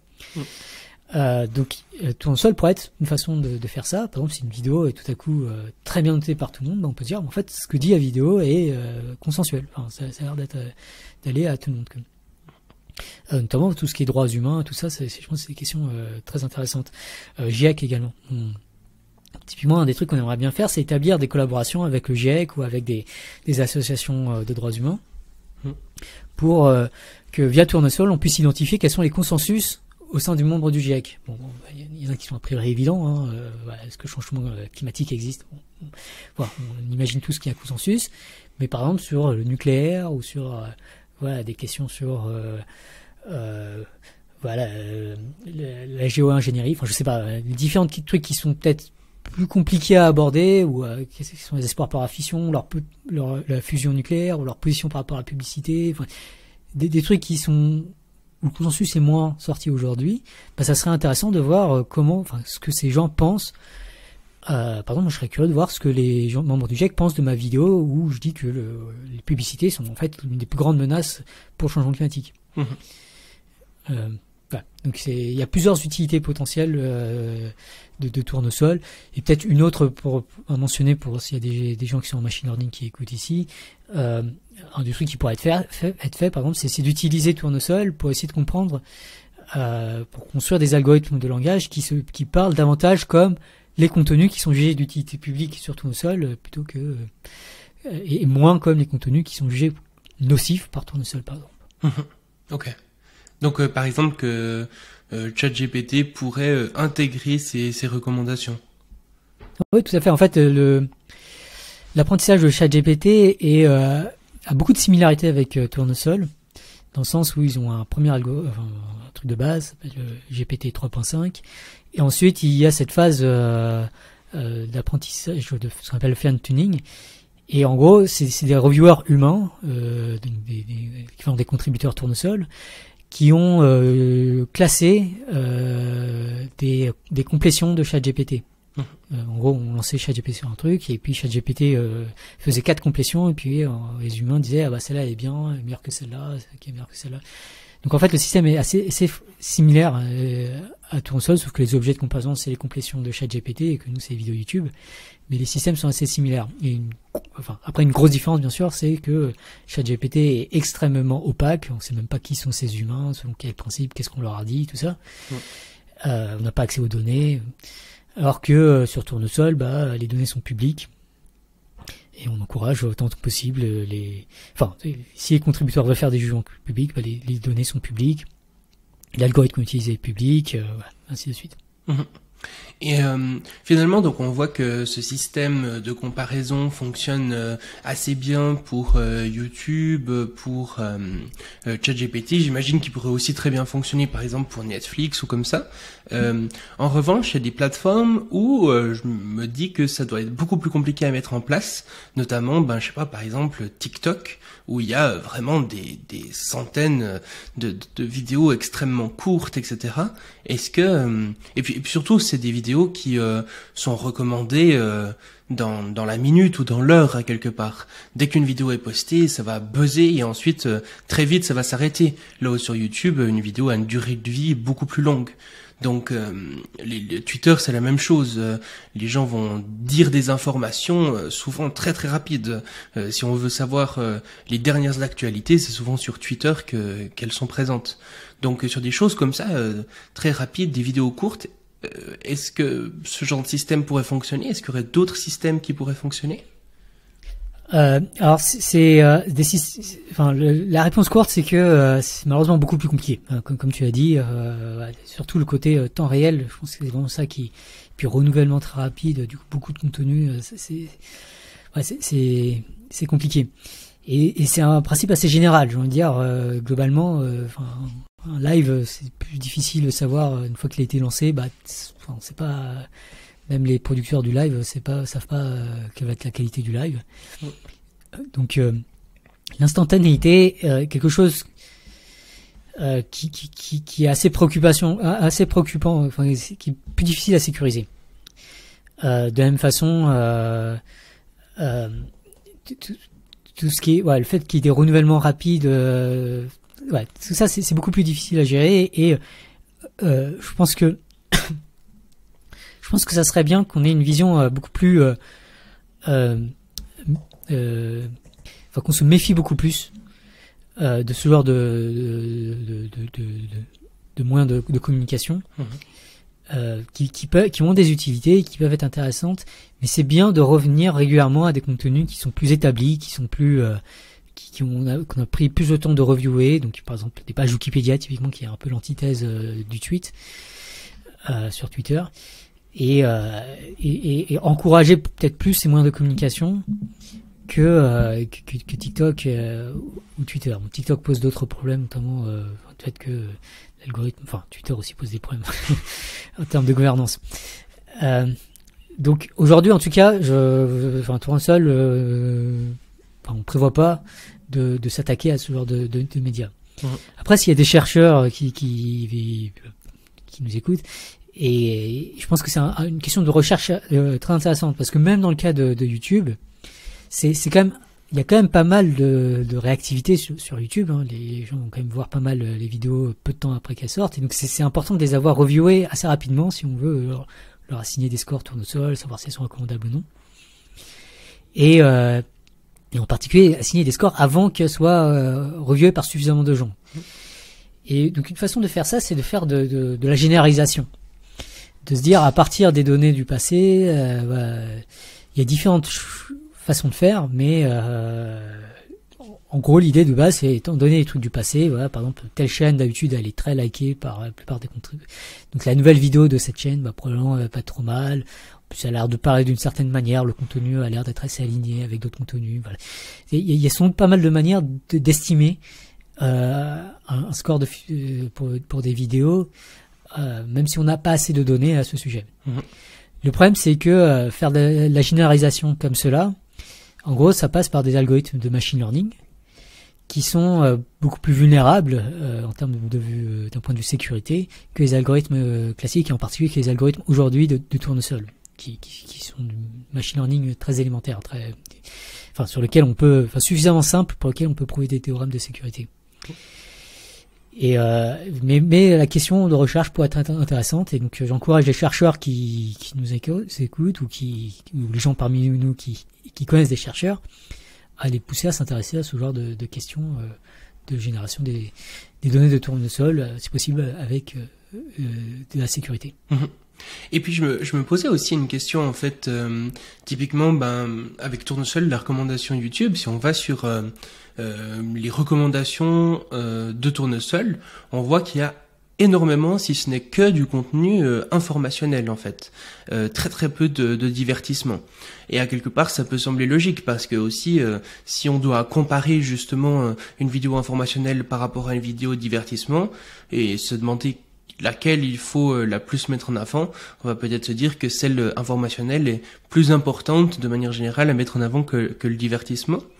Cela dit, je pense que beaucoup de gens consomment très très peu, voire pas du tout, de contenu informationnel sur YouTube. Il y en a qui vont là-dessus vraiment uniquement pour regarder des vidéos drôles. Donc comment est-ce que Tournesol intègre justement cette remarque ? Ouais, alors il y a plusieurs aspects intéressants par rapport à ces questions. Le premier, c'est que en effet, je pense que il y a vraiment une question de qu'est-ce qu'on recommande. Et finalement, visiblement, les contributeurs de Tournesol pensent que c'est quand même, il faudra recommander plus d'informations sur YouTube. C'est l'avis des contributeurs. Un deuxième aspect important, c'est que la fiction est loin d'être neutre. En fait, dans les discours environnementalistes, il y a beaucoup un appel à créer des fictions qui sont, enfin, soit alertent sur le changement climatique, soit encouragent des bonnes habitudes ou des bons dispositifs pour lutter, pour atténuer les conséquences du changement climatique, voire proposent des alternatives ou promeuvent des modèles de société plus durables, moins polluants. Donc la fiction a un rôle très important. À l'inverse, il y a des fictions dont on peut vraiment douter qu'elles ont un impact positif sur la société. D'ailleurs, je sais pas si cette vidéo apparaîtra avant ma prochaine vidéo, mais voilà, ma prochaine vidéo parle de Top Gun par exemple, et on peut vraiment se poser la question de l'éthique d'un film comme Top Gun. Et autrement, est-ce qu'il serait pas moins recommandable que d'autres films? Je n'ai pas d'exemple là qui me vient en tête. Mais voilà, c'est des questions qui se posent. La fiction, il faudrait comparer les fictions quand même. Et la troisième chose à dire, c'est il y a un problème aussi qui n'est pas résolu sur Tournesol, qui est le fait qu'aujourd'hui, en gros, les vidéos qui sont recommandées par Tournesol, c'est bon, ça dépend si c'est extension ou sur le site web, mais en gros, c'est les meilleures vidéos, les vidéos les mieux notées sur Tournesol, avec peut-être un tirage aléatoire parmi ces vidéos-là. La question, c'est si on doit faire une seule recommandation, c'est sans doute une très bonne façon de procéder, mais si on doit faire 4 recommandations, et c'est le cas sur l'extension, est-ce que c'est vraiment ça qu'il faudrait faire? Est-ce qu'il faudrait pas, d'une certaine manière, sur 4 recommandations, c'est bien qu'il y ait au moins un truc de divertissement, par exemple? Ou peut-être que sur les 4 recommandations, ça serait bien que ça parle pas toujours du même sujet, ou que ça vienne pas tous de la même chaîne. Donc c'est une question ouverte aujourd'hui, j'ai pas de bonne réponse. Mais à la fois ça pose un problème normatif, de philosophie normative, de savoir qu'est-ce qu'il faudra recommander, voir quel système mettre en place pour décider comment sélectionner ces 4 vidéos.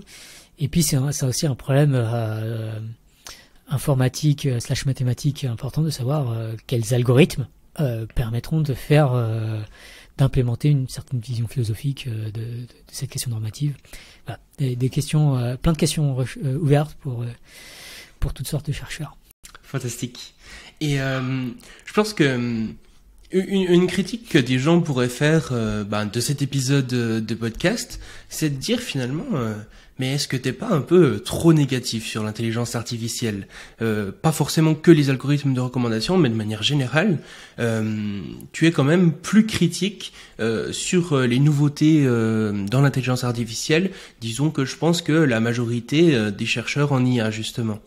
Très largement. Ouais. Très large. Et du coup, est-ce que t'as pas l'impression d'être trop critique? Par exemple, je sais pas, avec ChatGPT, ok, bon, il y a quelques problèmes éthiques, etc., que tu peux dire, mais quand même, ça permet de faire plein de trucs cool, ça permet à des étudiants, voilà, de faire des recherches différemment, et puis même, je veux dire, ça développe, ça fait progresser un peu l'humanité. Est-ce que finalement, il faut prendre en compte ces critiques, mais est-ce que t'en fais pas un peu trop? C'est une question de mesurer, c'est une balance risque-bénéfice, j'ai envie de dire, qu'il faut poser, et je t'encourage vraiment à faire ce calcul, c'est de voir quels sont les risques, quels sont les bénéfices. Et donc moi, ça fait longtemps que je m'intéresse à ces questions. On avait écrit un livre en 2019 sur ces sujets, et j'ai envie de dire que quand il y a des centaines de millions quand il y a des centaines de milliers de morts, voire des millions de morts causées par ces technologies, et que la tendance est à produire toujours plus ces technologies avec beaucoup trop peu d'investissement dans la sécurité, moi j'en suis venu à la conclusion que les risques sont tellement énormes parce que c'est quasiment criminel que de pas les souligner lorsqu'on parle d'intelligence artificielle. Or ça arrive très souvent que les gens parlent d'intelligence artificielle sans mentionner les risques. Donc ça c'est un peu ma réponse principale, à se dire que moi j'ai vraiment peur. En fait, je suis vraiment terrifié par ces technologies, et surtout le manque de peur de ces technologies. Il y a une vidéo de Fribourg and Brown au début du Covid qui concluait par le fait que la seule chose à craindre, c'est l'absence de crainte. Parce que si les gens ont peur du virus, ils vont s'isoler et tout ça. Mais si les gens n'ont pas peur, les gens vont se conduire normalement, et là le virus va se propager exponentiellement. C'est la même chose pour l'intelligence artificielle. J'aurais beaucoup moins peur si tout le monde avait peur.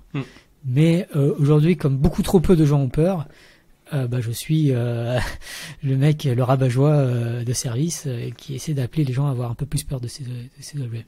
Et justement, toi, t'as l'impression que, disons, pour la majorité des IA qui sortent maintenant, le coût-bénéfice est plutôt négatif. Alors, non, oui. le pas coût-bénéfice. Je sais plus exactement ce que je veux dire. Bénéfice-risque, voilà. Ouais. Alors pour la plupart, alors il y a deux choses. Il y a des algorithmes qui sont très importants à développer en termes de cybersécurité. Beaucoup d'IA sont utilisés pour détecter autant que possible rapidement des fraudes probables. Donc il y a clairement des applications de l'IA qui sont en fait critiques d'un point de vue civilisationnel. Et j'encourage beaucoup la recherche dans leur développement et tout ça, même si je le dis pas beaucoup publiquement. Le problème plus général, c'est que c'est un problème de culture dans le sein de la communauté des chercheurs, des développeurs, voire des dirigeants, par rapport à cette intelligence artificielle. Et donc, il y a beaucoup de ce que j'appelle du cool washing qui est fait par beaucoup de gens, consciemment ou non. Typiquement dans les articles de recherche sur l'intelligence artificielle, notamment ceux qui vont parler de qui n'ont pas à avoir d'application directe, donc soit parce que c'est des sujets assez abstraits, soit parce que c'est des modèles qui sont réutilisables dans plein d'applications. Dans tous ces cas, c'est la norme que de demander que les articles soient écrits avec une introduction attrayante, positive. Il y a vraiment un biais de positivité dans la recherche en machine learning. Et du coup, c'est plus pour aller à l'encontre de ce biais. Donc, tout ce qui va dans le biais est tellement prononcé que tout ce qui va encore dans le sens du biais fait encore un peu plus du problème de la sécurité des IA une mute news.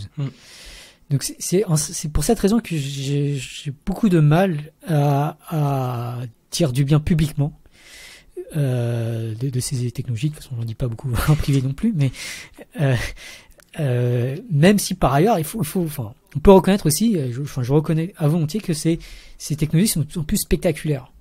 Mais moi je y vois un danger en fait. Plus elles sont spectaculaires, plus ça attire l'attention vers la spectacularité et plus ça fait du problème de la sécurité une mute news. Donc en fait ces technologies sont problématiques parce qu'elles elles sont spectaculaires, de plus en plus impressionnantes et donc voilà. Donc c'est ma justification. Excellent. Du coup, si ça te va, on a pas mal parlé des algorithmes de recommandation, donc je te propose de passer aux questions de fin, aux questions que je pose à tous les invités. Et donc, la première de ces questions de fin, c'est est-ce que tu es plutôt optimiste ou pessimiste pour le futur ? Pas seulement sur l'intelligence artificielle, mais vraiment de manière générale, le futur global. Est-ce que quand tu penses au futur, ça te fait plutôt peur ou t'es plutôt, tu trouves ça plutôt cool ? Moi, j'ai plutôt peur. Et j'ai notamment peur de l'absence de peur. Voilà, je sais pas si tu veux que je développe plus, mais je suis pas très optimiste. Et donc, t'es pas optimiste non seulement pour le futur à court terme, mais aussi pour le futur à long terme, typiquement ? Ou bien tu fais une différence entre ces deux futurs possibles ? Alors sur le court terme là, ça dépend ce qu'on appelle le court terme. Sur l'année à venir, je suis pas optimiste. Sur les années à venir, ça me semble encore très compliqué. Et sur le long terme, en fait, je pense que tant qu'il y aura pas une gouvernance mondiale de l'information, je serai terrifié. Ok. Et du coup, ça reporte à la question, est-ce qu'on est capable de développer une gouvernance mondiale des systèmes d'information ? Et aujourd'hui, le sujet est tellement une mute news que ça me paraît très très compliqué. Est-ce que ça peut changer dans les décennies à venir ? Bien sûr, j'ai encore d'espoir. Il y a beaucoup d'incertitudes, le futur est incertain. Mais le privé bayésien que j'ai aujourd'hui est pas ultra optimiste. Il faut vraiment un changement de culture profond et durable. Et les moyens qui sont mis en œuvre pour encourager cette culture. Il y a beaucoup de travail. Beaucoup de travail. Et Si tu devais t'imaginer quand même un futur vraiment magnifique, une sorte d'utopie, si je te donnais les clés du monde, tu pouvais faire absolument ce que tu voulais en restant dans les lois de la physique, t'aimerais que le futur ça ressemble à quoi? Est-ce que cette utopie a un nom, ou bien sinon à quoi est-ce que ça ressemblerait?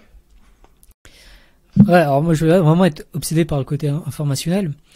Donc moi une utopie. Bon, j'ai écrit un livre de science-fiction Smartbook qui finit en utopie d'ailleurs. Ah non, je suis en train de spoiler. Merci. Zut. Euh, enfin, pour moi, l'information doit vraiment être gouvernée de façon collaborative et sécurisée. C'est vraiment un préliminaire indispensable. Et une fois qu'on a ça, si on peut garantir vraiment la sécurité de la société, que chacun ne se pose pas la question que personne ne se pose la question est-ce que j'arriverai à avoir de quoi manger ou rester au chaud dans l'année à venir. Déjà, je pense que ça sera vraiment incroyable. Pour moi, ça sera déjà de l'ordre de l'utopie. Ne plus avoir peur d'une guerre ou de l'attaque d'un voisin. Et en particulier, je pense que pour y arriver, c'est très important de développer beaucoup plus aussi. Une autre news en fait, c'est l'empathie. Enfin, c'est difficile d'appeler ça une news, mais ou la compassion envers les personnes différentes et puis également les personnes en souffrance dans le monde. Et donc dans une utopie, on serait beaucoup plus sensible à cela. Et on serait sensible au fait qu'on n'est pas assez sensible à cela, donc si on réfléchirait à nous-mêmes comment se mettre dans les meilleures dispositions. Du coup, il y aura beaucoup plus de méta-réflexion, en tout cas, ça serait beaucoup plus automatique de se dire il faut que je fasse attention aux conséquences de chacun des choses, au bien-être des uns et des autres, et donc j'insisterai beaucoup sur ça. Et si ça c'est établi, si c'est assez sécurisé et durable, si vraiment on fait attention à ça, je pense que il y a vraiment de quoi être vraiment épanoui et heureux. Il y a plein de choses à découvrir. Donc ça serait un peu ça pour moi une forme d'utopie. Excellent. Et ouais, si vous voulez contribuer à cette utopie, je peux que recommander les gens d'aller lire tes livres, aller voir tes vidéos YouTube, se suivre sur Twitter, aller contribuer à Tournesol, puisque c'est toutes des choses qui vont quand même qui vont dans ce sens quoi. Donc allez voir ce que fait Ellie sur les plateformes, c'est vraiment cool. Et finalement, la dernière question de fin que j'aimerais te poser, c'est si t'étais comme ça sur une sorte de grande scène avec un micro dans la main et il y avait l'humanité qui était entière face à toi comme ça et que tu pouvais leur passer un message en 2 minutes, qu'est-ce que tu leur dirais? C'est un peu le dernier chapitre de Smart Loop. Aujourd'hui, ça, dans le contexte aujourd'hui. Aujourd'hui, ouais.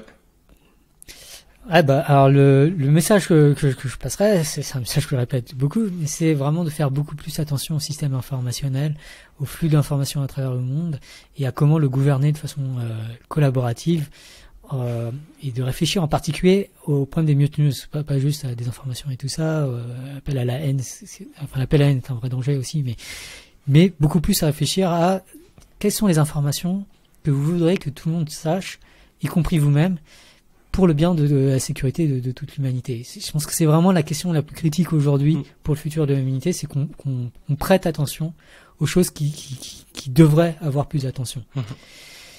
Et je pense que si on arrive vraiment à faire ça, à vraiment se dire mais tiens, ça c'est une énorme faille pour notre sécurité, il faut vraiment qu'on travaille sur ça, parce que si ça tourne mal, la société, des millions de vies sont en danger. Si on avait beaucoup plus ce réflexe-là, à tous les échelons, au niveau politique, au niveau journalistique, au niveau des chercheurs, au niveau de l'éducation, au niveau des influenceurs sur YouTube, je pense que le monde irait beaucoup mieux. Et en particulier, il y aurait moyen de développer beaucoup plus de compassion entre différentes personnes et de faire en sorte que chacun soit beaucoup plus soucieux du bien-être des uns et des autres. Et si on en arrive vraiment là, je serais beaucoup plus optimiste pour le futur. Fantastique. Et merci pour cet épisode super intéressant et à très bientôt. Merci. Au revoir.